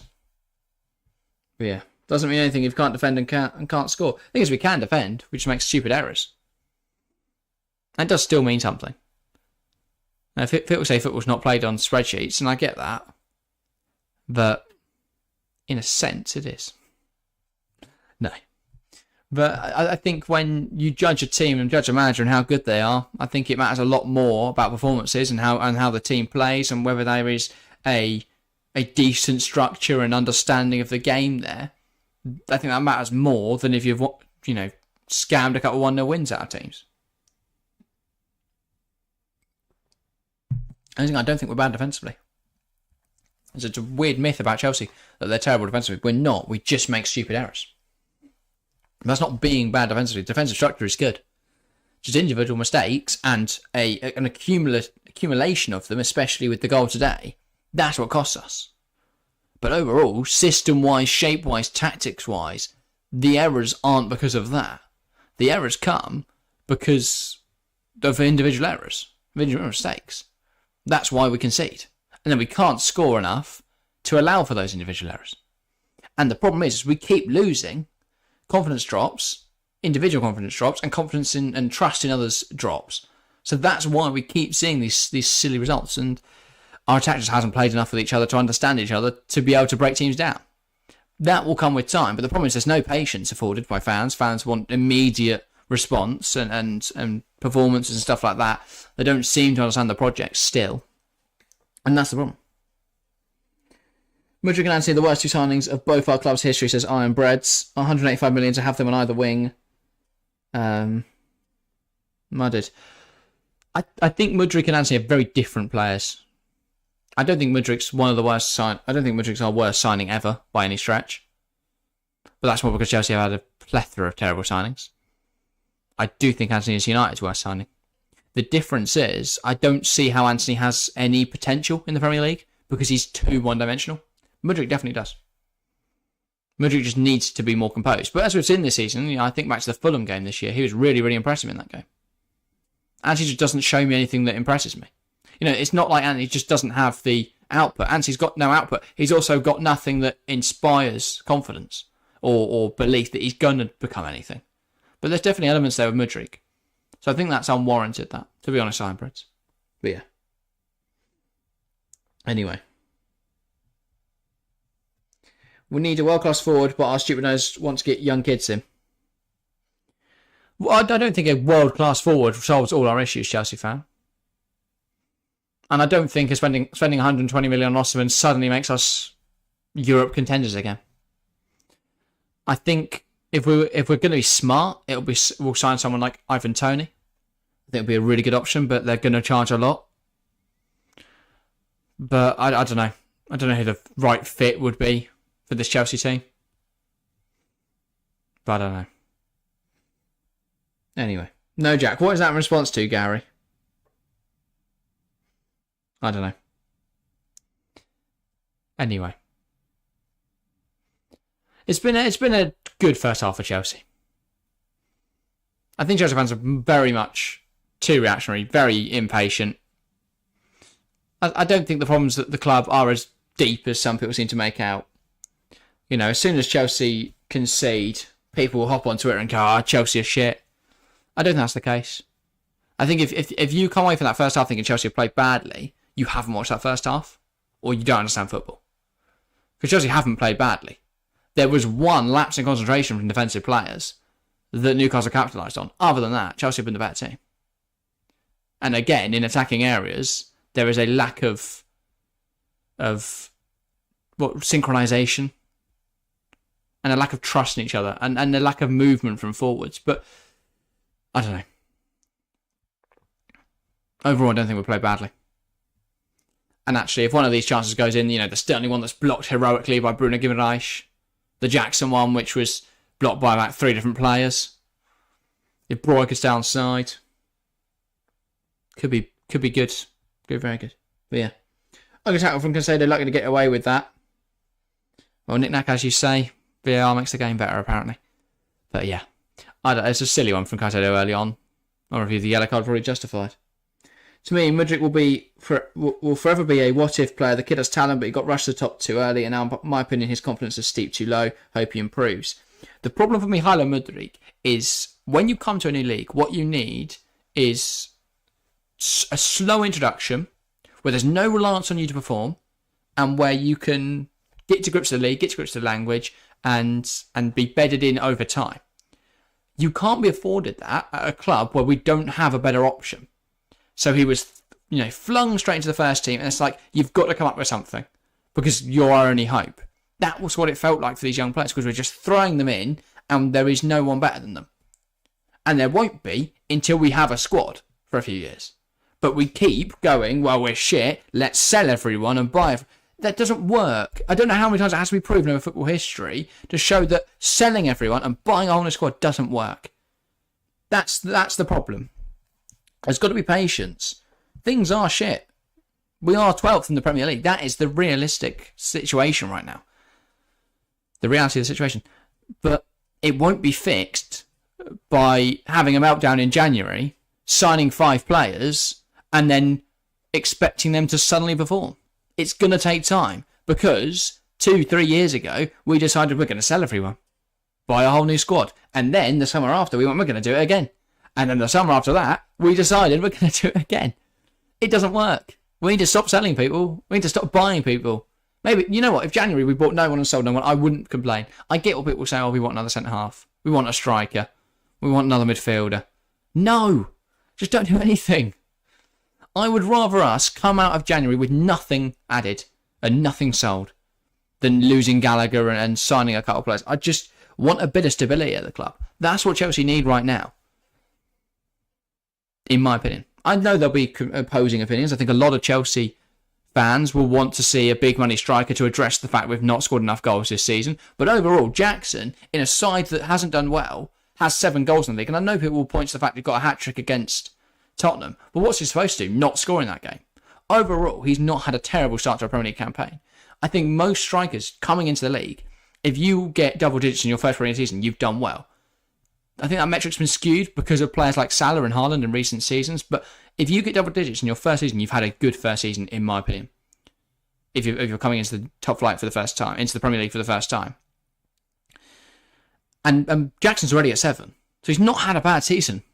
But people will look at his catalogue of misses and they'll say he should be doing better, he should be scoring more. And I get that to a certain extent. But I don't think 7 goals is a bad tally to have at this stage of the season. The problem is we rely too heavily on him to come up with those goals. I don't know. Anyway, still a lot saying in the lot of comments in chat. There can't be much money spent within the FFP rules anyway. Well, that's why Chelsea want to sell Gallagher so transfers can be made, because obviously that's pure FFP. So if we sell him at 40 million, we get that instantly. There's no amortization to pay, which there would be if we sell others.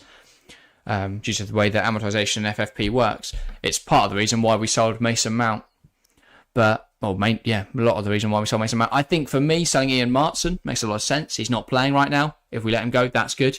Pure FFP. Same with Trevor Chalobah. Not playing right now. Pure FFP. Makes a lot of sense. People will go, oh, we love Trev, we love Ian Martson, they came through the academy. We're not playing them. Martson's not good enough to play at left back. He's not got the physicality. We saw that in the Brentford game where he got bullied off the ball and then they went on and scored. I don't think he's ready for the Premier League. We can't give him second fiddle because we've already got 2 left backs, so there's no rotation there. And we're not even playing any of our 2 left backs at left back. We're playing Levi Colwill. So if you're 4th in the pecking order, what is the point in him being here? Sell him on. Trevor Chalobah's not played all season. Sell him. There's 2 pure FFP profits. Don't sell Gallagher. He's been one of, if not our best player this season. Do not sell Conor Gallagher under any circumstances. I don't care if we fail FFP. Quite frankly, I'll take the 5 points deduction. I know, well, maybe we'll get relegated, or 10 points deduction. But for me, we cannot sell Conor Gallagher. That is pivotal that we don't do that. Because he is one of, if not our best player. But yeah. Everton have 26 points for that deduction. Yeah, I know. They'd be fighting for Europe right now, wouldn't they? I'm not sure Mudryk is cut out for Premier League football. I don't know. Look at Jeremy Doku. But the reason Jeremy Doku's done well is because he's been bedded in slowly. Could Mudryk have done that if he went to City? Probably. Yeah, I look at Mudryk and Doku and I think, well, Doku is probably a better dribbler right now. I don't think the parallels are too dissimilar. I'd get, obviously that Doku's played more football at a higher level. But I don't think there's too much of a difference there. It's just the squads they're playing in, the chances they're getting, and the fact that there's no pressure on Doku, there's loads on Mudryk. Mudryk has to perform. He's a £100 million player at a side that hasn't done well over the last 2 years. He has to perform. That's the pressure put on him. Whereas for Doku, it's, oh God, he's not played well today. Oh well, Haaland has, he scored. De Bruyne has, he scored. Foden, anyone in that team, Bernardo Silva, Alvarez. There's so many players around him. Grealish. There's no reliance on him to do well. But yeah, Chelsea only down 1-0 then at the break. I think overall Chelsea's played better. I've got no problems with that first half performance. If we cut these stupid errors out of our game, we'd be absolutely fine. And we need to learn how to break down a low block. Eventually, though, it's going to come together. And then I'm saying Mudryk had only played in the Ukrainian league until he signed for Chelsea. It's a massive step up. I think there's a lot of factors that play into the Mudryk thing that are extraneous. I think often people will point at loads of players that have had similar situations of not being adapted to the Premier League, and then they'll look at this, a clear sort of pattern there. But for me, the thing that sets Mudryk apart is the fact that, one, not only was he playing in the Ukrainian Premier League, he played through COVID. And that was a weird situation where they weren't playing in Ukraine, I don't believe. Or no, they were playing behind closed doors. Then it was the war, wasn't it? So he wasn't playing in Ukraine, he was playing in Poland. And what he's had over his football career is a lot of discipline. Because he's not been he's not been at home during the football season. He's been either, under COVID restrictions, they were all kept separate from their families and stuff, or he's been at war, so he's in another country, and they're there. They're all in a camp together there, and then they play their games in Poland. So he's not really had he's had militant sort of regime, I think you could say, or regiment, throughout his time playing football. Now that's gone, and that discipline doesn't seem to be there. Change for both sides then. 2 for Newcastle, Trippier and Byrne on for Kraft and Lascelles. And for Chelsea, it's Malo Gusto on for Levi Colwill. So, is Gusto at left back? The changes tonight are utterly baffling. Really baffling. But anyway, I had to go on the wave here for the second half. That'll be Newcastle get us started. The ball goes back and underway for a second 45 minutes here at Stamford Bridge. Carabao Cup quarter final. It's Chelsea down 1-0 to Newcastle. But doesn't paint the full picture. Gusto wins it high and he's coming forwards here and he's brought down. That's a good area for a free kick for Chelsea. He's not a 100 million player. That's the problem. He's a 20 million player if that. Yeah, we overspent massively. But I think the amortisation makes it affordable. The problem is people will look at the base fee, which I think was actually closer to 80 million than 100, but that always gets inflated, that figure. And they'll look at it as, well, they've spent 80 million. He's not coming up with anything yet. But if you look at it as we've spent 12 million, which is how much we spent over the first year. So he's not even been here a year yet. So that is that 12 million. Then that's not as bad, because obviously it gets spread over his 7-year contract. Or is he on like more than that? I'm not sure. But yeah. In terms of how FFP works, I know obviously we spent the money up front, but money is no object to football owners. FFP is. Gallagher.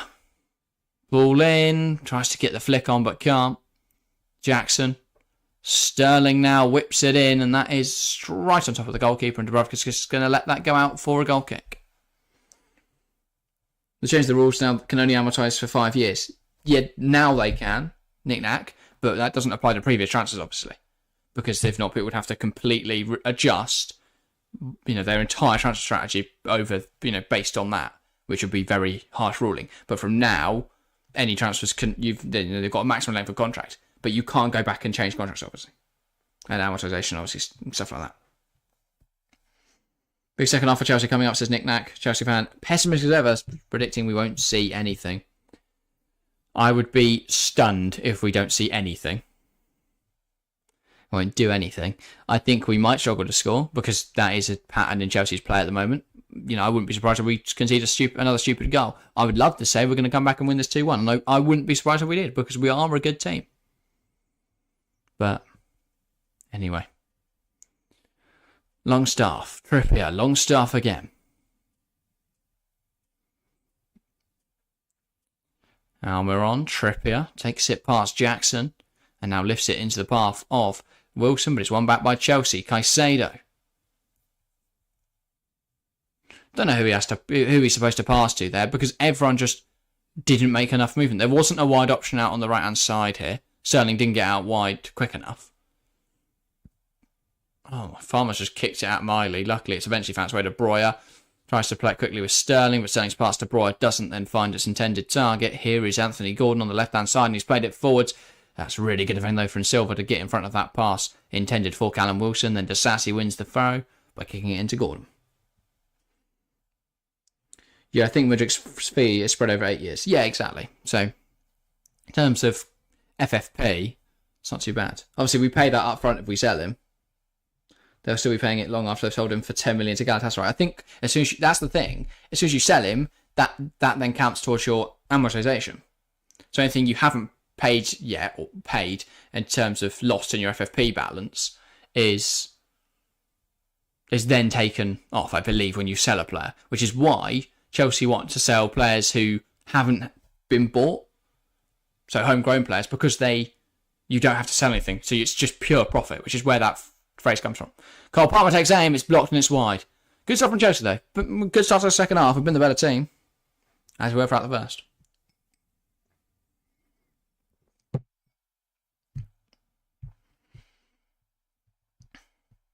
Red card, by the way, for Atletico Madrid, for anyone who cares. I just saw it pop up. Stefan Savic, which is not a surprise. I think he picks up a red every game. So, calling out for Chelsea, Gallagher, Palmer. Now Malo Gusto. And it's Palmer again. Jackson, Gallagher, Miley. Tries to play it forward towards Anthony Gordon, but that's really good recovery from Jackson, who was sat back there from the corner. Palmer rush defence, and now here is Gusto. Just going to look to come forwards. Caicedo.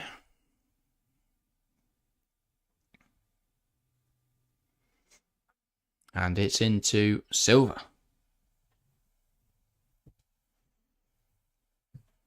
Caicedo back to Silva. Silva tries to find Palmer, but it's not come off. Miley tries to feed the ball through there, but it's won back by Chelsea. Petrovic. Silva. Caicedo. Now he finds Armando Broja. Tries to play it out wide. Cut out by Livramento. Won back by Broja. Disasi. Caicedo. Gallagher. Badiashile now. And it finds its way out wide to Malo Gusto. Gallagher. Sterling. Palmer. Ball over the top, and that's cut out by Botman. Palmer now. Gallagher. Caicedo gives it to Disasi. It's got to go in the box there. Surely that is one of the worst passes. Oh no, it's because of play down. I was going to say. Phew. Sorry, Caicedo. That was a terrible pass, but it was. Turns out it was he's kicked off the pitch because Gordon was down. And I think this will be the end of Anthony Gordon's evening.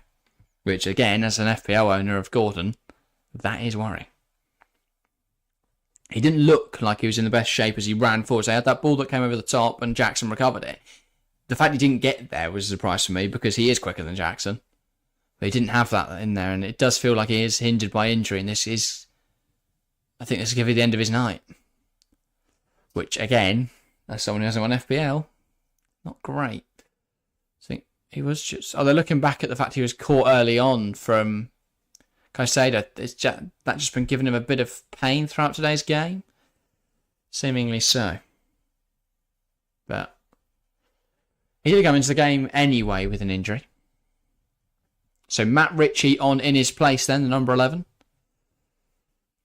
I mean, that is a good thing for Chelsea at least. Gordon not on the pitch anymore. Slightly less threat. I know now that I've said that, Matt Ritchie is going to bag. But Badiashile. Now it's Malo Gusto. And that's cut out well by Longstaff. Guimaraes, one back by Caicedo. Gallagher. Jackson flying down this left-hand side now. Can he deliver the ball? Looking to take on Lascelles. Jackson plays it inside, and that's swept up well by Dubravka. Caicedo again. No, it wasn't a poor pass. Nick Naki just kicked off the pitch.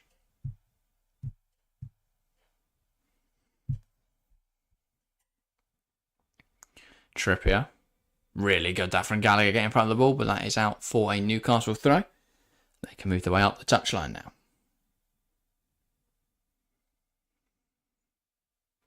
So yeah. Just under 40 minutes left then. It's only one goal is the big thing. Richie wouldn't even get in the Bournemouth team now, says Nick Nack. No, definitely not. You think he's suited to Anthony Iraola's hybrid pressing system? No chance. I don't know. Wilson's shoved Badiashile off there, and this is very big. Christopher Nkunku back on the sideline warming up for Chelsea. It'll be his first start in any competitive competition for Chelsea and under Mauricio Pochettino. Big addition to the Blues. Obviously missed the first half of the season with a hamstring injury. Now he should be back and ready to fire for Chelsea this evening. Again, though, we don't want to rush him back. He didn't play on Saturday. He's expected to make a cameo appearance. Poch decided not to bring him on because he is, he's only just come back from injury. Don't want to risk him again. But if he's fit to come on today, I want to see him. Someone that will just be a bit calmer in the front line, really. Bring him on for Jackson. Keep Royer up front. Play him in the hole. Sterling one side, Palmer the other. See what happens. Malo Gusto now. Gallagher.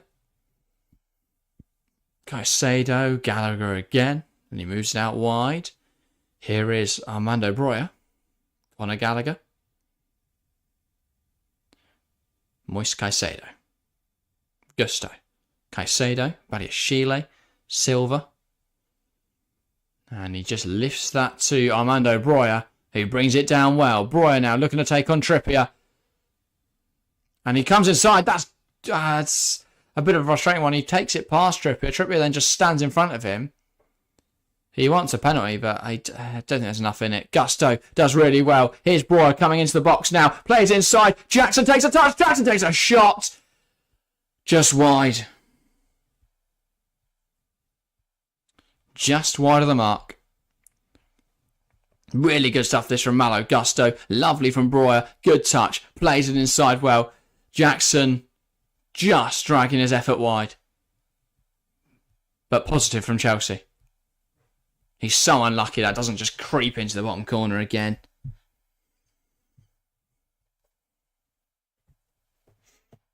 Anyway. Goal kick now from Newcastle. Dubravka going along with it. Gallagher wins the header. Nicholas Jackson takes it past Lascelles. He's coming forward now. Plays it out wide. Well weighted pass. Raheem Sterling! What a save from Martin Dubravka. But really good stuff from Chelsea. They're piling on the pressure now. Really nice pass out wide from Jackson. Sterling struck across goal. And Dubravka managed just about to keep it out. Gusto. Now Palmer. Ball into the box. It's headed away by Big Dan Burn. And it's won back now by Chelsea as Newcastle look to come forwards, but it's cut out. Silva wants to play that diagonal ball. Looking for Malo. Gusto. Lovely from Gusto. Ball inside. It's on top of Dubravka, who claims it well. Chelsea are piling on the pressure, ramping up the pressure. And Newcastle, well, they're doing some really good defensive work. But how long can they keep this up for? Because Chelsea are threatening there's a real threat here from Chelsea for a change. Unlucky that's for Sterling here that this doesn't find its way to the bottom corner. Fantastic save. Strong hand of Martin Dubravka, and he's quite unfortunate it doesn't fall to Armando Breuer. Newcastle look to be tiring now, says Nick Nack. Well, I think Chelsea have just ramped it up a bit. Can't keep up. And it's out now for a Chelsea throw on the far side.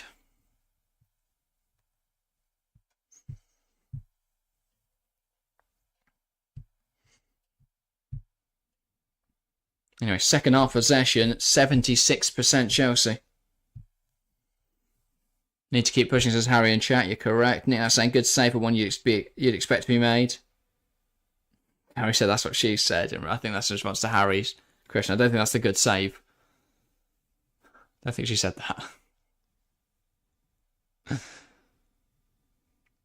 Gusto. Some good defensive work from the young French fullback. Now Silva. Why we're so deep here, I don't know. Chelsea have won a goal kick, though. Petrovic on this. Will Newcastle buy a keeper in Jan? Asks Gary. Potentially. I'm surprised they don't have a better backup. But I wouldn't be surprised if they do add someone. For me, it's a bit of an odd thing that they haven't brought in De Gea on a free. Because that would have been the sensible thing. I guess his contract's just too high. They can't absorb that wage on the wage bill. For now, at least.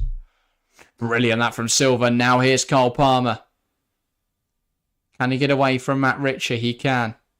Here's Gallagher. The game's opening up here for Chelsea. That's got to go through to Jackson. And it does go through to Jackson, but it's too much on it. Botman sees him wide. And Botman sees him off, and the ball just flows through to Dubravka. But good stuff. Really good stuff from Chelsea. Ramsdale could be on the radar. I couldn't see it myself. I think Aaron Ramsdale is more likely to go abroad. I could see him going to Bayern Munich to replace Neuer when he retires at the end of the year. And a Chelsea free kick in a high position? No, I think it might be going the other way. No idea why. Oh, it's Gallagher that's deemed to have fouled Guimaraes. But Guimaraes did kick out at him afterwards, so no idea why that's... I don't think he did foul Guimaraes at all. That's really soft. But yeah. Can't see Ramsdale going, knowing that Pope will be back, will be in the same situation to Arsenal. Exactly, he'll be looking for a starting berth somewhere. That's why I think abroad makes the most sense, because there's going to be... I don't think there's many sides in the Premier League that start Aaron Ramsdale right now. That can afford him, obviously. I think Luton Town would take him, but they're not going to buy him, and he's not going to go there. But Bayern, I wouldn't be surprised by. If Dortmund sell Kobel, that could be an option, that they look at Ramsdale. They'll probably sign some kid that no one's ever heard of and then sell him for 50 million. So Chelsea almost losing possession, half the pitch there. Good away with that, though. Serie A could suit Ramsdale as well. And Inter have got... Who've Inter got now? They've sold Onana. Can't remember, in all honesty. But that could be an option. Juve have still got Szczesny, and he's got to be like 37 now. So potentially they'll look for young blood. Roma have got Patricio, but I don't think that Ramsdale's in their budget right now. But there's options. Definitely options. Anyway. De Gea seems more likely, but Dubravka's doing okay. I think Dubravka's doing fine, given we expect Pope to be back second, third week of Jan, something like that. So there's only 6 more games. It's up to, it'd be up to them whether they deem spending, probably around 20, 30 million on a goalkeeper. Maybe less than that if it's a backup or a free, of course. But is that worth it for 6 games? I don't think the cost is justified, to be fair. Artie Pants, welcome to the stream. Karras could be a good buy. Yeah. Excellent signing for Newcastle. Silva. Harry making a cameo in chat. He is. Only 30 minutes left, so it's not really worth him hopping in here. But yeah. Chelsea free kick now. Foul there from Callum Wilson on Caicedo. Deep free kick, so it's not like we're going to loop this into the box. But we can come forwards here. Nicholas Jackson. Sterling. This is really good from Chelsea. Still Raheem Sterling. Options queuing up out wide. Breuer finds Palmer. No one backs himself to shoot there. Breuer and Palmer both made the same run. Disasi, Gallagher. The thing about Disasi now that's annoying me is he won't cross this football. You're playing right back, mate. Loop it in. Gallagher, this has got to go in from Disasi. Please, cross the ball. Thank you, Disasi. It's right next to the goalkeeper. That's why he's not been crossing it. But with Riche, that ball goes in so much sooner. We create a bit of confusion, but honestly, the Italian team's paying big money, says Nick Nack. Could there be a loan? For me, though, Ramsdale's what? 35 million? I think. I would say in the current market of goalkeepers. I can't think of any big goalkeeper signings. Robert Sanchez was 30 million. I know he only had a year left in his deal, but still. This is for Arsenal's backup goalkeeper we're talking. Raya was around that as well, I believe, around 30 million. There was Andre Onana, 50. Does Ramsdale fetch 50? Not in my opinion. I think 30 is affordable for a Serie A club.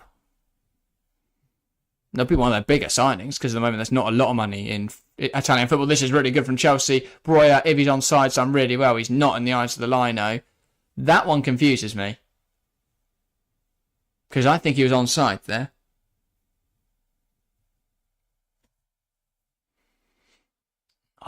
No, he is on. He's been ruled on by Livramento there. So that's a really poor call from the lino. But that's why we need VAR. Because if VAR's in effect there, the lino doesn't flag, they let the play continue, then they look back at it later. And they would have seen he's onside. But, yeah. Reminds FAO folks that the deadline is on Thursday this week. Don't worry, Gary, I've already set myself 10 reminders.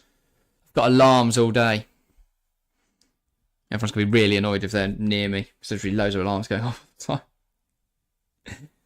Artie says, do you think Caicedo has warranted his price tag so far? What was it, 90 million? 100 million? No. But then, I think we massively overpaid because it's Brighton. It's we're buying for a Premier League rival, and he's young, and he still had loads of time left in his contract. But I don't know. I think he's a good player. He's obviously not worth that. No one is. Throwing for Chelsea now, Palmer.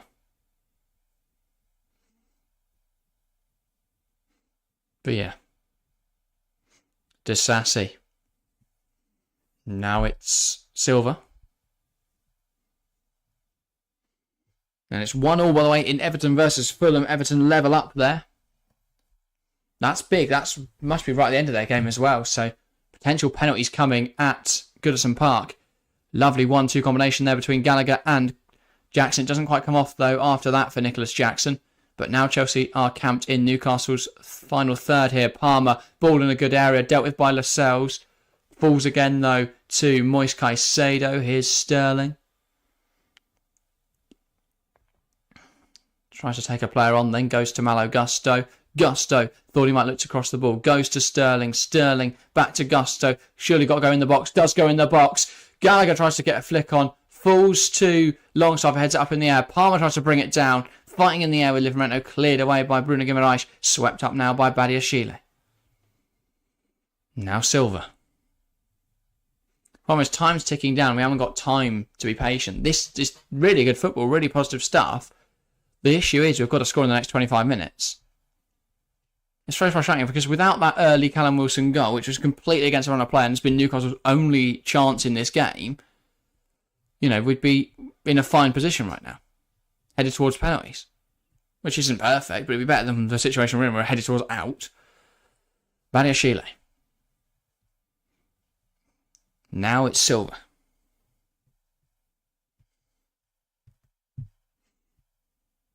Gusto.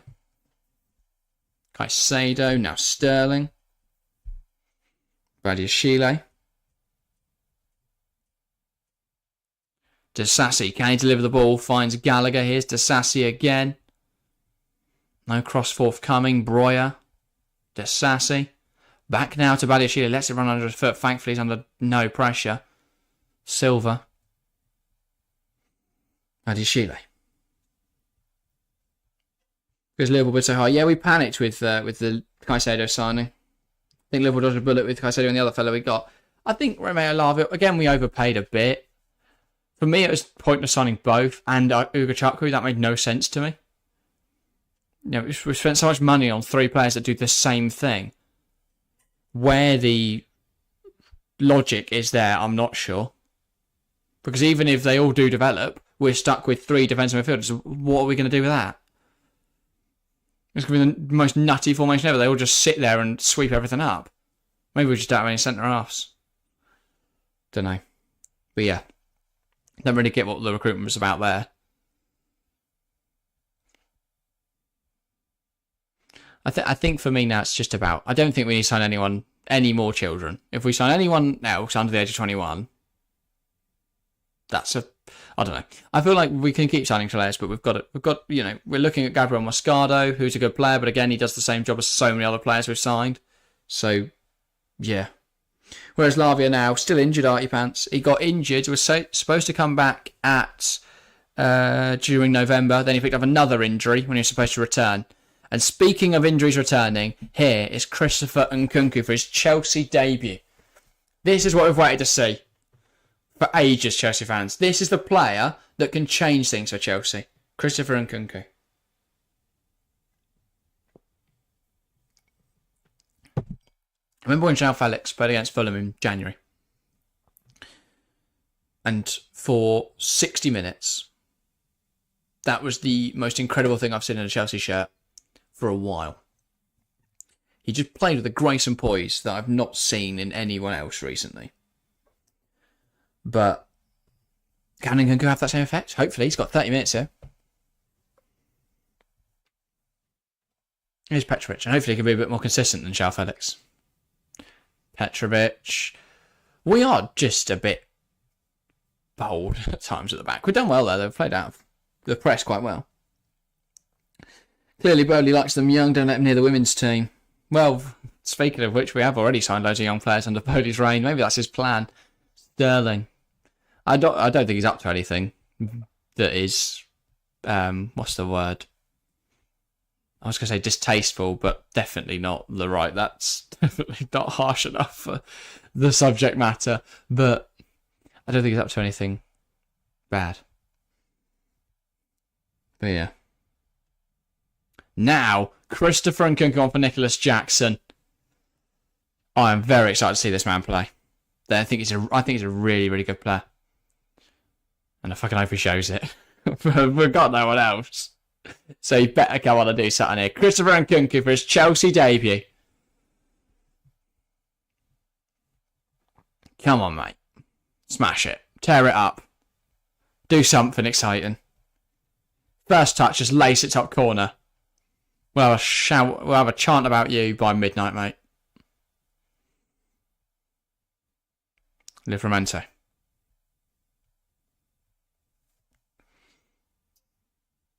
Cut out by Disasi, Gallagher. I have no idea how to explain what he's just done, but we still have possession, so we move on. Burn, big header forwards. Badiashile does well to deal with a threat posed by Wilson there, and he seemed to have fouled Badiashile. I mean, that should be a yellow card because Wilson has 3 times there told the ref to F off. And flying his arm up in the air, and as we saw from the Dallo one, That's a yellow, at least. But yeah.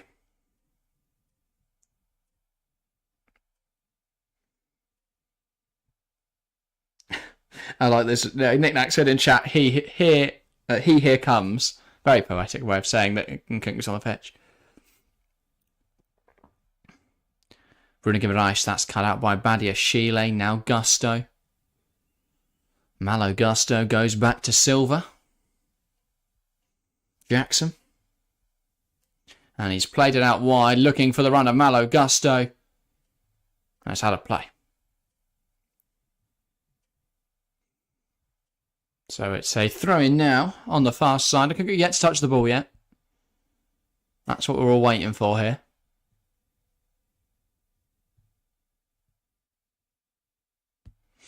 Thing is, if his first touch is just his pass, that's not very exciting. I'm hoping it's a goal.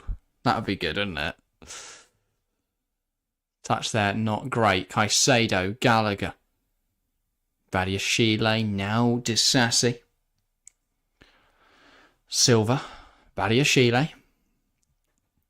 And he knocks it into Nkunku. Oh, that's really good for Nkunku. He just ran it forward. Sterling there, he beats the man, he gets fouled. It's given the other way as a dive, and he's going to get a yellow here for diving. That's an interesting decision, that, from Jared Gillett. I'm going to see a replay. But let's have a look. Good for Nkunku. Played the ball into Sterling. He knocks it past. Yeah, he says a clear dive. It's fucking embarrassing from Sterling. That's why I like VAR, because players don't think they can do that. That was pathetic. Like, quite frankly, pathetic from Raheem Sterling. Badia Chile. Breuer flicks around the corner looking for Sterling. Cleared out of play by Jamal Lascelles. Do we look at Mudryk now? Obviously Sterling on a booking. Is that a replacement we need to make? Here's Enzo Fernandez.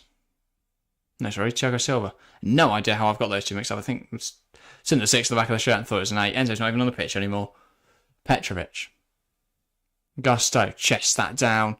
Now Gallagher. And that is a hospital pass at Badia Chile. Bails him out. And Sterling. Really poor pass from Gusto, but Nkunku picks it up.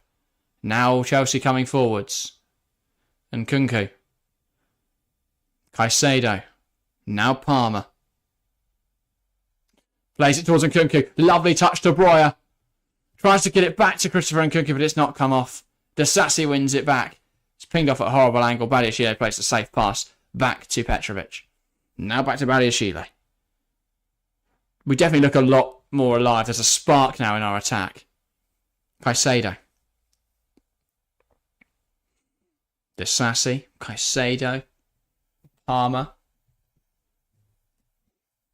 Tries to play it forwards, Cole Palmer, but that's not a great pass. And Dravka going to go and collect it. But yeah. It's still been a good game for Chelsea.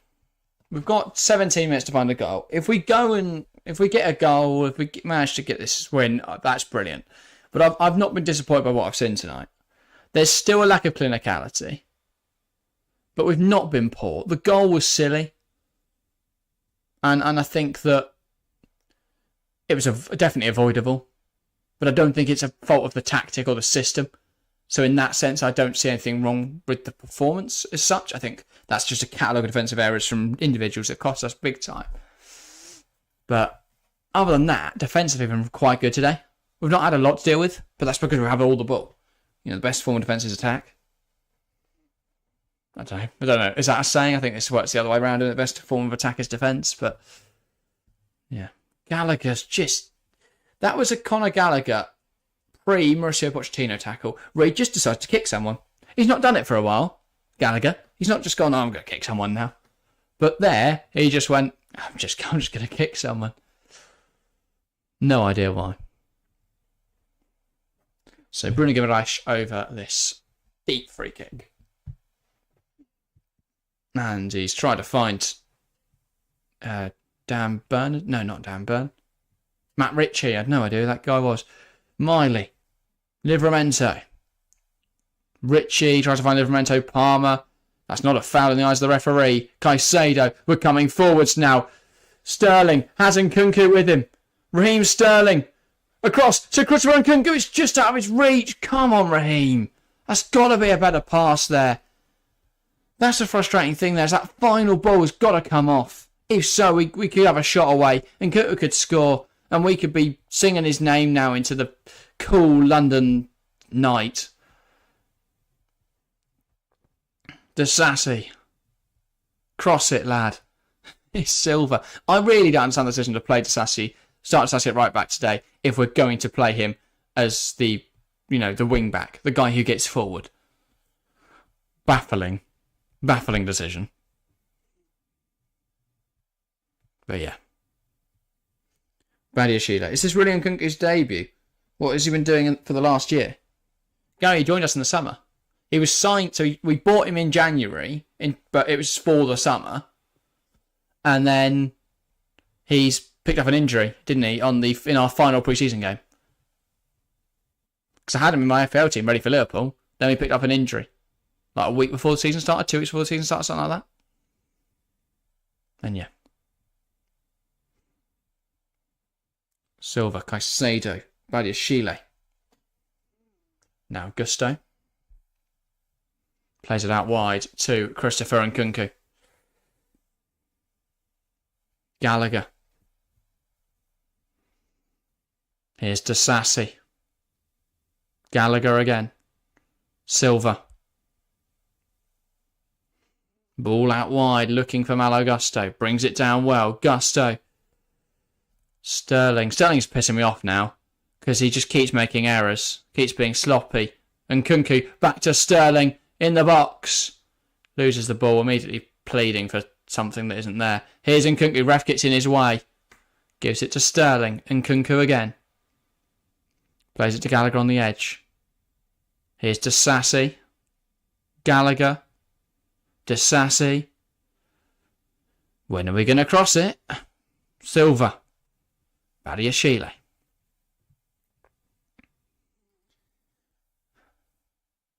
Caicedo to Gusto. This has got to go in the box. Sterling. Caicedo. I really don't get what we're trying to do here.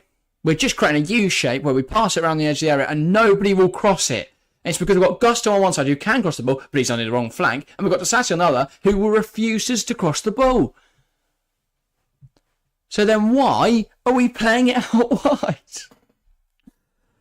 Right, double change, by the way, for Chelsea. Martson is coming on for Disassi. So presumably we are now going to attack the wings, which is quite good.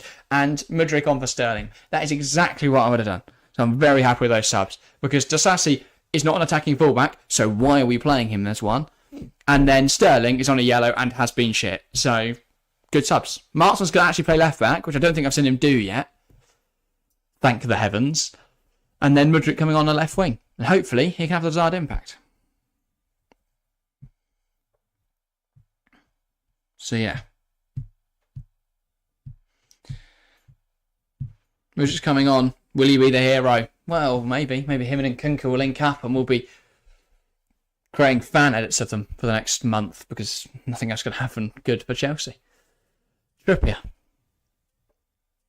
Wilson gets the flick on. Silva comes across. Knocks it back to Petrovic. 12 minutes to go, Chelsea. Plus additional time. Martson, lovely flick onto Mudryk. Flicks it inside. And Nkunku, nice turn. The ref has decided that we need to pull that back because it's gone off the pitch. Okay. Sure. Can't see the line, to be fair. Niners called it, but play on. Trippier. One back by Silva. Now Martson. Bruno Guimaraes. Trippier. Martson. Mudryk. Martson. It's Messi. That should be a Chelsea throw. It's not. Fans love Mudryk because they get an opportunity to catch the ball when he shoots. For God's sake, I thought it was going to be a nice comment, Gary. Penalties, by the way, in Everton-Fulham. So we'll see who comes out on top on our first penalty shot of the evening. Obviously, Middlesbrough, no penalties required there. They've won that 3-0. Caicedo trying to win the ball back. Amazing how we sub on players to try and, get a goal in this game, level it up, go for the game, and we are now defending. Brilliant stuff. Poch looks anxious because Poch is under pressure now. Because as Chelsea manager, there seems to be so much pressure because we don't understand the situation at the club, seemingly. We want instant results, but it's like, well, we're not going to get that. I get we spent a lot of money, but we spent it on players that aren't going to guarantee instant results. Oh, couldn't go, mate. That's not a very good pass. We're just going to ignore that. Didn't happen. Move on. Because I can't deal with another £45 million flop. I just can't. He's our saving grace at this rate, and I'm not going to acknowledge that wasn't a very good pass. Palmer. Royer tries to flick it round the player, but all he's done is flick it off for a Newcastle 3. Yeah, confirmation there, full time in Port Vale. I don't think that's a place. 3-0 Middlesbrough. Disappointing even for Port Vale. They'll be happy just to be there though. Mudryk wins it back. It's a bit messy there. And now it's Ian Martin on the ball. Caicedo. Badiashile. Thiago Silva.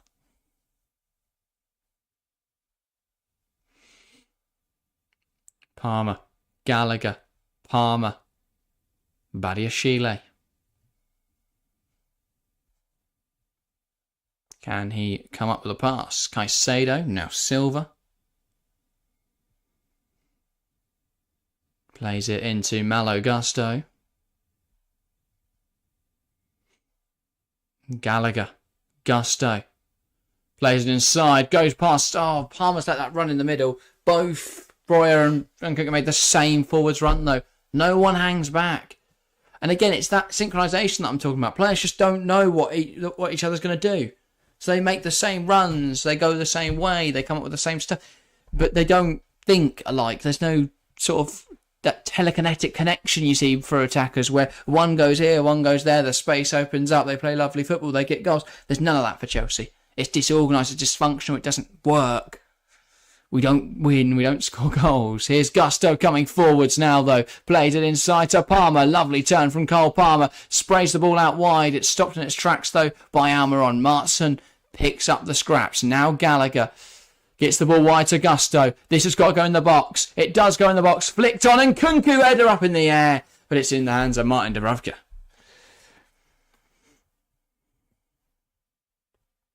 Pick versus Leno. That's going to be quite good to be fair. Both good shot stoppers. Both good in the penalty shootout situation.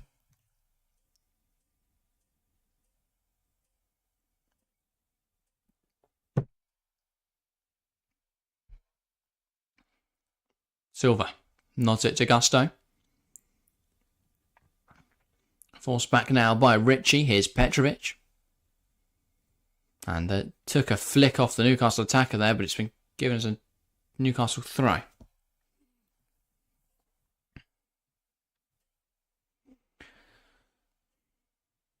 Here is Tino Livramento. And he's going to send his throw in down the line. Wilson's brought that down well. Silva wins it back. Now Gallagher gives it to Badiashile. And he goes back to Georgi Petrovic.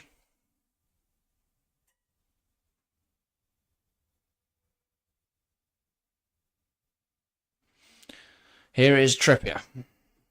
Not long left now in this game. I don't know. Feels like it's done. I just have a magical moment in the last 7 minutes. Feels like, despite Chelsea's best efforts, they aren't going to be able to break down Newcastle today. Silva.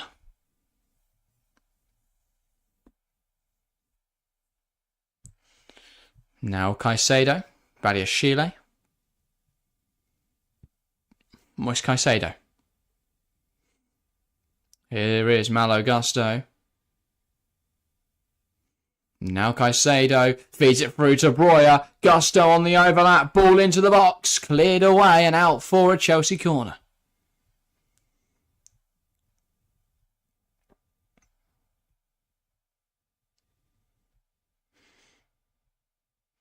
Corner for Chelsea. Palmer's over this. Oh, a load of players getting into the box now for Chelsea. Can someone be the hero? Can someone head it home?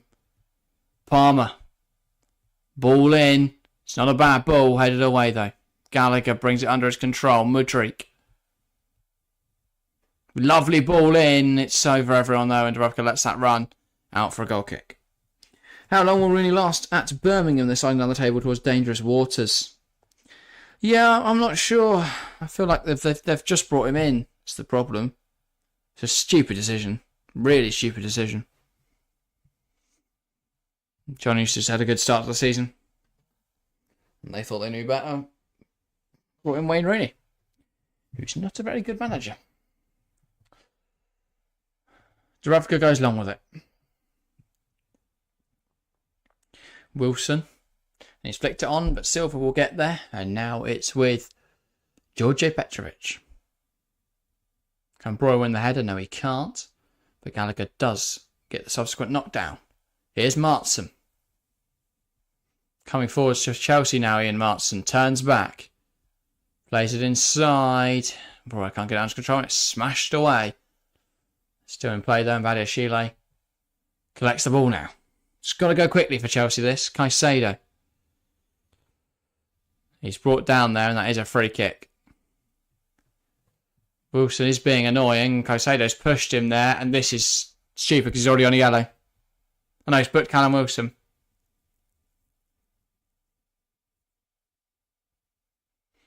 What's going on here? So Wilson's been booked. Play continues. Bit of a risk that from Caicedo, given he's already on a yellow. But yeah. Chelsea fan says, good stream, Jack. See you next time, my friends. Thank you for tuning in, Chelsea fan. Saying well done to Newcastle. A bit preemptive, but I expect nothing less, to be honest, mate, from you. Very pessimistic. Silva. Martson. Now Mihailo Mudryk. Ball into the box. Malo Gusto can't get their header across goal. How does that not go in for Chelsea? Tino Livramento has headed it towards his own goal and no one can react quick enough. Mudryk, dangerous ball in. Livramento headed it across goal. He's across the face of his goal and no one gets a touch. Mudryk over the corner now. Ball in, it's a good area, but it doesn't quite fall right. Falls to Breuer. Now Palmer. Can they keep it alive? Palmer tries to get the ball in, it's blocked though. And now Miley tries to play it to Guimaraes. He's just flicked it over Breuer's head, and now he's coming forwards. Bruno Guimaraes plays it down the line in between Martson and the centre half. Martson recovers it. Petrovic. Now Gallagher. They've got to come forwards quickly here, Chelsea. 3 minutes plus additional time. Gallagher. Gusto. Now Breuer.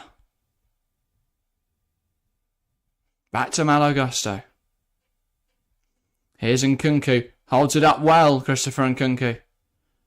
Gallagher.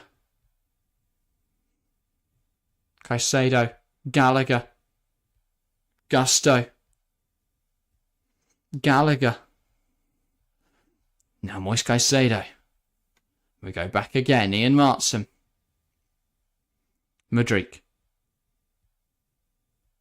Trying to take on Almiron there and he's lost the ball. Ball forward. Caicedo stops it getting to Wilson. Martson can't get it under control now and Almiron gives it to Longstaff. Out of play. Chelsea throw. It's got to happen quickly. It's just not moving quick enough. Moise Caicedo. Now Cole Palmer. Caicedo again. Badiashile. Silva. Here's Malo Gusto. Coming inside, Gusto. Here's Conor Gallagher. Lovely from Gallagher. But he's lost it. He's fighting with Livramento for it. Keeps the ball. Gallagher. He's brought down the box. That's got to be a pen. Nothing in from Gillett. That is such a harsh decision.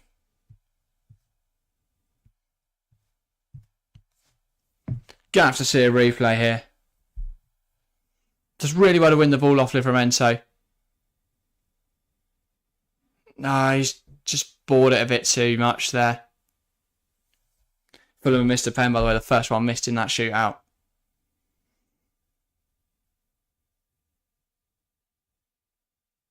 It's clumsy from Livramento. He's got away with it there. I think if VAR's around, that's given, because they can chalk it off if it's not. I think that's just a bit too much suspicion there from Gillett to give it. Equally, if he thinks that's not a pen, then surely it's a dive. So, because it wasn't a clean tackle, he didn't get the ball. Mudryk. Martson. Now Badiashile.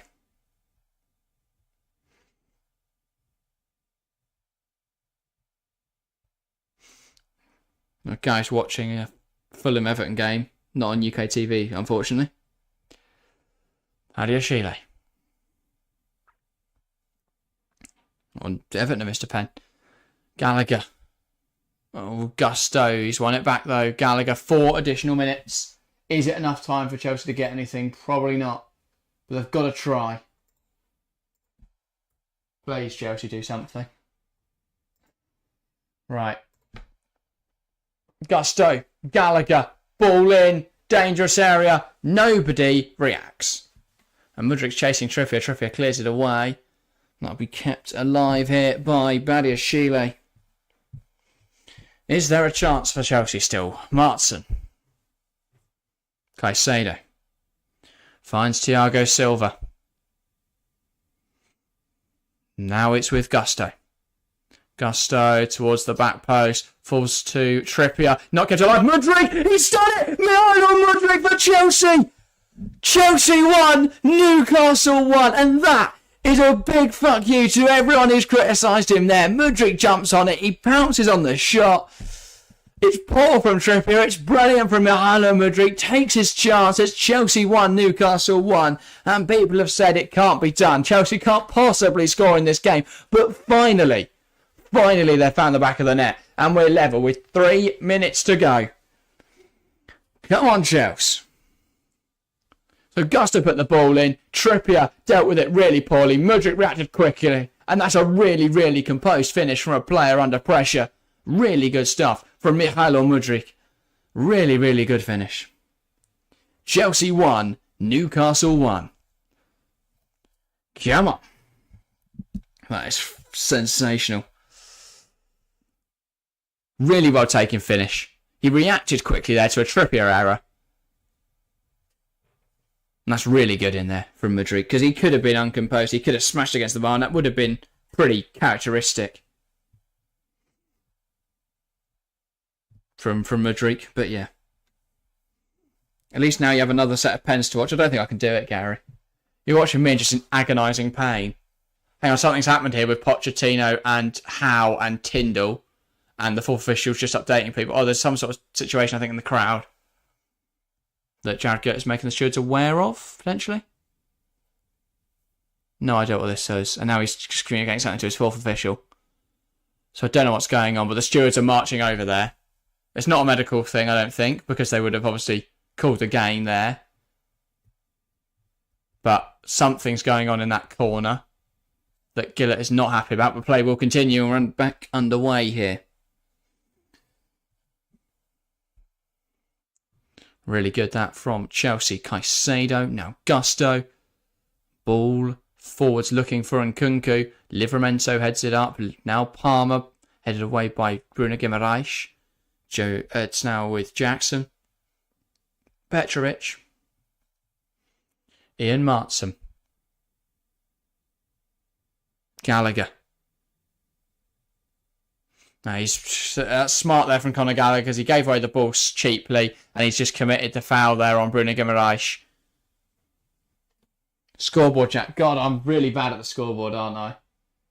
The problem is I'm too busy commentating, reacting and getting excited over it that I don't think, oh, hang on, I need to do the scoreboard. Thank you for the reminder, though. Appreciate it. Chelsea fans back now. We're winning seat. I've been saying it, Chelsea fan. Been saying we're going to get a goal. We've been the better team here. Oh, a fan ran on the pitch. A Chelsea fan ran on the pitch. And thing with Dubravka. That's incredibly stupid. because we can see him. There's on telly. They've got cameras. Don't know what he was thinking. Because he's just going to get a stadium ban, unfortunately, for that guy. Well, not unfortunately, actually. He seems like a dickhead. If you think it's okay to run on the pitch and shout in a goalkeeper's face, don't need you at Chelsea.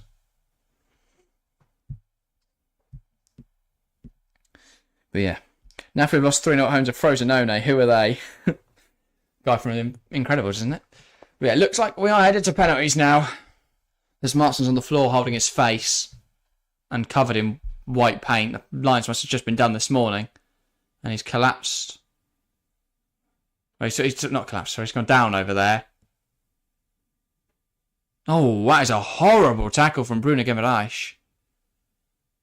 No intent to play the ball. Goes flying in. That's a red card.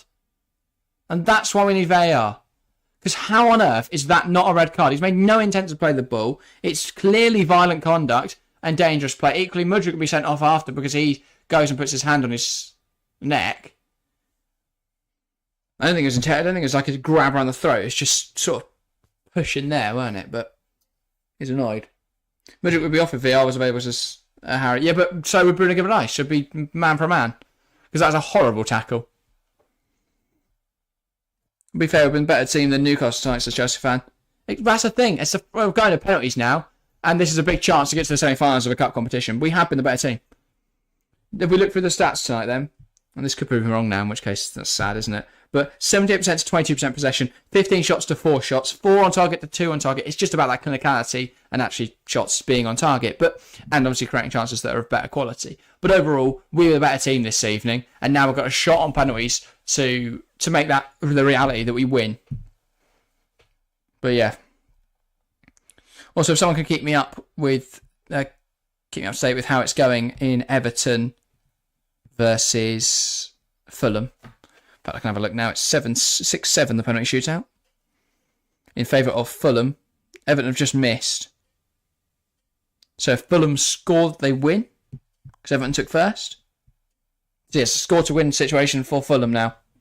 Adebayo's done it. There we go. Fulham win on pens. So it's going to be Fulham, Middlesbrough, Chelsea or Newcastle, which we'll find out now, and then West Ham or Liverpool. So pretty much what we expected. Is clinicality a word? Asked Nick Nack. Yes, I think so. I actually was giggling this morning because I put it in. I was writing the description for a video going out tomorrow on the TWFC channel, I think, and I wrote clinicality and it came a red mark under it, and I googled it and it came up with it is a thing. I guess it's just not in the dictionary, but it is a word, I think. But also, you can just sort of add any prefix or suffix to a word, and it can mean something. Clinicality is just measuring, how clinical something is. But yeah. And I quite like the word clinicality. I think it works. But yeah, well done Fulham. We all love Fulham here. Which is weird because Chelsea fans are supposed to hate Fulham, but you know what? I quite like them. They're not rivals, really. And I quite like Iwobi. He's funny. Yeah. Oh, Adebayo got quite lucky with that because that weren't a great pen. Weren't a great pen at all. Yeah, big win for Fulham. Cup semi-finals, and if Chelsea win and they draw them, that is a beautiful draw for Fulham. Chance to get through to a Carabao Cup Final. So anyway, they're discussing the security threat, obviously, with the guy that ran on and shouted into Dubravka's face. I think Darren Gillett just checking with the stewarding team that has been dealt with. But yeah, keep using it and Cambridge will stick it in there sooner or later. I hope so. And if they do, they've got to credit me. Because I'm fairly sure I can't with the word. So yeah. Hopefully they recognise it. But yeah. Anyway, both sets of players engaging then in huddles. As we Await penalties now. How do I do penalties? Shit.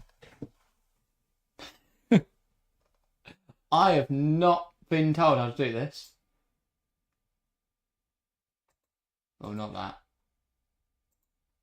Oh my god, look at me go, guys. I'm smashing it now. Right, if I do... What's that going to show? Not 7-3. Hang on, just... Can someone ask Chelsea Newcastle to pause the penalty moment while I work out how to do the work out how to do the graphics? Please and thank you. Right. We are going to penalties. What do I put in this bit? Is Harry in chat? If he is, please tell me what I haven't, if I've missed anything.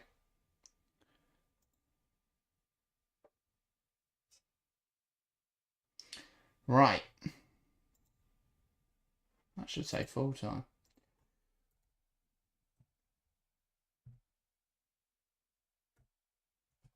There we go. So, we are going to penalties. Don't worry, I'll keep count. Yeah, I think I've nailed it there with the graphics. Harry will probably tell me I did loads of things wrong and that there's some cool penalty graphic that comes up. But, looks good to me. I hope it all makes sense on the screen. I think it does. Right. Why is this not working? There we go. Right, I think we are going for the Newcastle end, which is not ideal. But I'm not sure who takes first. So the Newcastle fans are very happy with this. I've never seen Petrovic try and save a penalty before. So this is a big moment. Smash it, says Harry. Come on. Look at the graphics. Pristine. Who'd have thunk it? Not me. Also, I'm going to turn off chat now so I don't get any spoilers. So apologies if you are watching along and you're gutted that I am not reading out your comments. Because I just don't want any spoilers. So, here we go. Penalty time. Cole Palmer's up first. He scored a few penalties for Chelsea this season, but not under this amount of pressure. We've not had a penalty shootout in a while. And of course, not in front of the whole Newcastle end. So, big moment for Palmer, big moment for Chelsea. Can he get us started in the right way? Hopefully so. Cole Palmer for Chelsea. Good pen. 1-0 Chelsea. I'm going to turn this over as well because it's too tempting. 1-0 Chelsea. Good penalty. Move that as well so I don't knock it. Right. Set up a pens. I need to do the score. I knew that'd be the one thing I forget. Right. 1-0 Chelsea on the pens. Newcastle stepping up. It's Callum Wilson. He's thrown his body around a lot this evening. Thrown his weight around a lot. And now he has a chance to actually do something. Because he's not really done a lot tonight, other than shove into Badiashile a lot. So it's Djordje Petrovic versus Callum Wilson. Can he do enough? The young goalkeeper. Former MLS player. It's his second ever start for Chelsea tonight. Can he deny Wilson? Wilson steps up. Petrovic almost gets there, but it's in. Good penalty from Wilson. And we are level. Good stuff. Not a lot Petrovic could do to save that one. Good penalty from Callum Wilson. And now it's Conor Gallagher from 12 yards. I don't know what Dubravka's doing. Delaying so much in between shots. Alas, Chelsea now. It's Conor Gallagher from the spot. I mean, I'm hoping he's more calm than the cameraman is just absolutely shaking. Conor Gallagher, very, very good penalty. That was exquisite from Conor Gallagher. 2-1.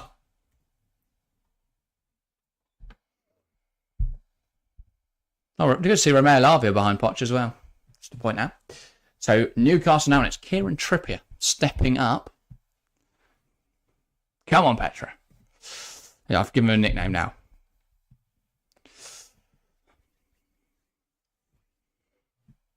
This could be a huge moment for Petrovic. The goalkeeper's been thrust into the limelight given Robert Sanchez's injury. This is a chance now for him to really put his name into the stars. Trippier, though, stepping up for Newcastle. And he steps up and it's wide. It's a really poor penalty from Kieran Trippier. Chelsea have the advantage. Score. If they don't miss, they win. Poor penalty from Trippier, put off by the mighty George Petrovic. And now Nkunku steps up. No pressure on this. He's just got to score. He just didn't look comfortable stepping up there. And I think even if he had put it on target, Petro would have got there.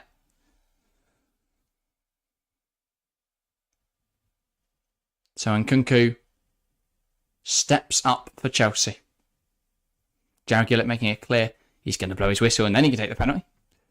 As if he was going to do it any other way. Nkunku steps up.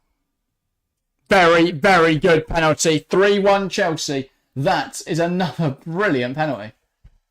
I was slightly worried, I'll be honest. Heading into pens. Haven't seen Chelsea take pens in a while. That was phenomenal. 3 good pens so far from Chelsea. Amazingly, Cole Palmer, who's our penalty taker, arguably his for the worst. And Nkunku and Gallagher both good pens. And now up steps Bruno Guimaraes. I mean, if Petro could save this, that would really put Chelsea in the ascendancy. Bruno steps back. Deep breath, shoulders back. And now will step up to take for Newcastle. Changes his run up, slots it home. And it fingers in the ears. Memphis Depay-esque celebration. I don't think you're allowed to stutter anymore. I thought it had to be one movement. But apparently not. Apparently you can just run up to it, stop, and then slot it past the goalkeeper who's gone the other way. I thought they'd banned that from penalty shootouts, but apparently it's back.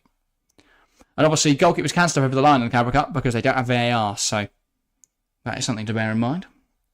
Mudryk for Chelsea. Just got to be calm, Mihailo.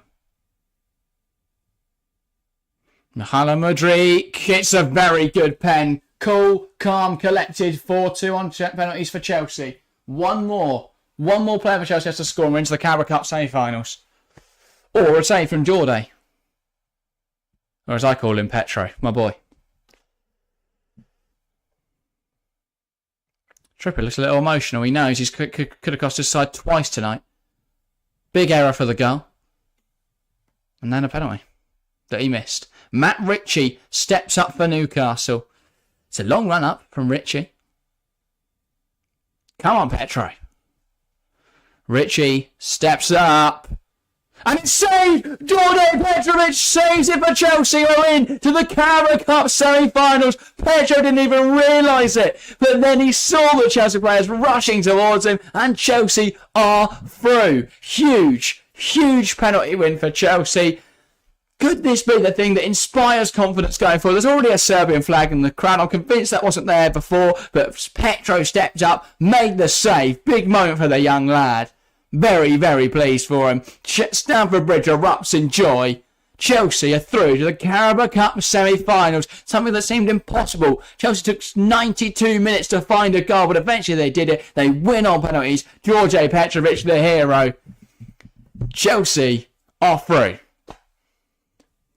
That's what we need to see. That's what we need to see. Now I can read chat again. Come on. Very, very happy. Very, very happy with that. I love George Petrovic. What a guy. Man of the match, Petro. Hero. Love him. What a save. That is phenomenal. From a goalkeeper who, to this point, had played started one match for Chelsea. This is his second ever start. What a moment for him. And what a moment for Chelsea. So many players there that needed to prove themselves got that tonight. Mudryk got a goal and he scored the penalty. He stepped up, was confident, took the penalty and scored it. We had Nkunku step up and bury the penalty.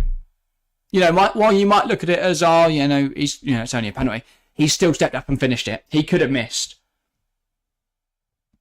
It's a poor pen. Oh, knick-knack, give us something, mate. My hero, Djordje Petrovic, has just saved something. Give us something. What a moment for Chelsea. Number 3 to the Carabao Cup semi-finals. I've got no Howie to ask for player of the match. I've gone Djordje Petrovic. If anyone wants to give a player of the match in chat, feel free to do so. But yeah, we are back, by the way, guys, tomorrow night for the Chelsea women's team. So if you want to join us over on the other channel, the Women's Football Chat, we will be live on there. It's been going really good on there. We've been going just a month and we're already on 104 subscribers there. So appreciate the support there. If anyone wants to join us tomorrow night, please feel free to do so.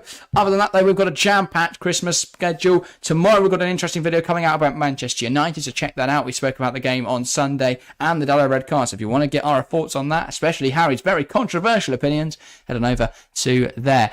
Other than that, we are live on Saturday for Liverpool Arsenal. Premier Predictions will be out on Friday as usual. We've got the Christmas podcast coming Monday. Very excited for that. We're recording that tomorrow. So yeah, look out for that. And then Tuesday, we've got a Boxing Day special for Premier Predictions. Not much special about it. We'll probably throw a Christmas jumper on and a Santa hat. So look out for that.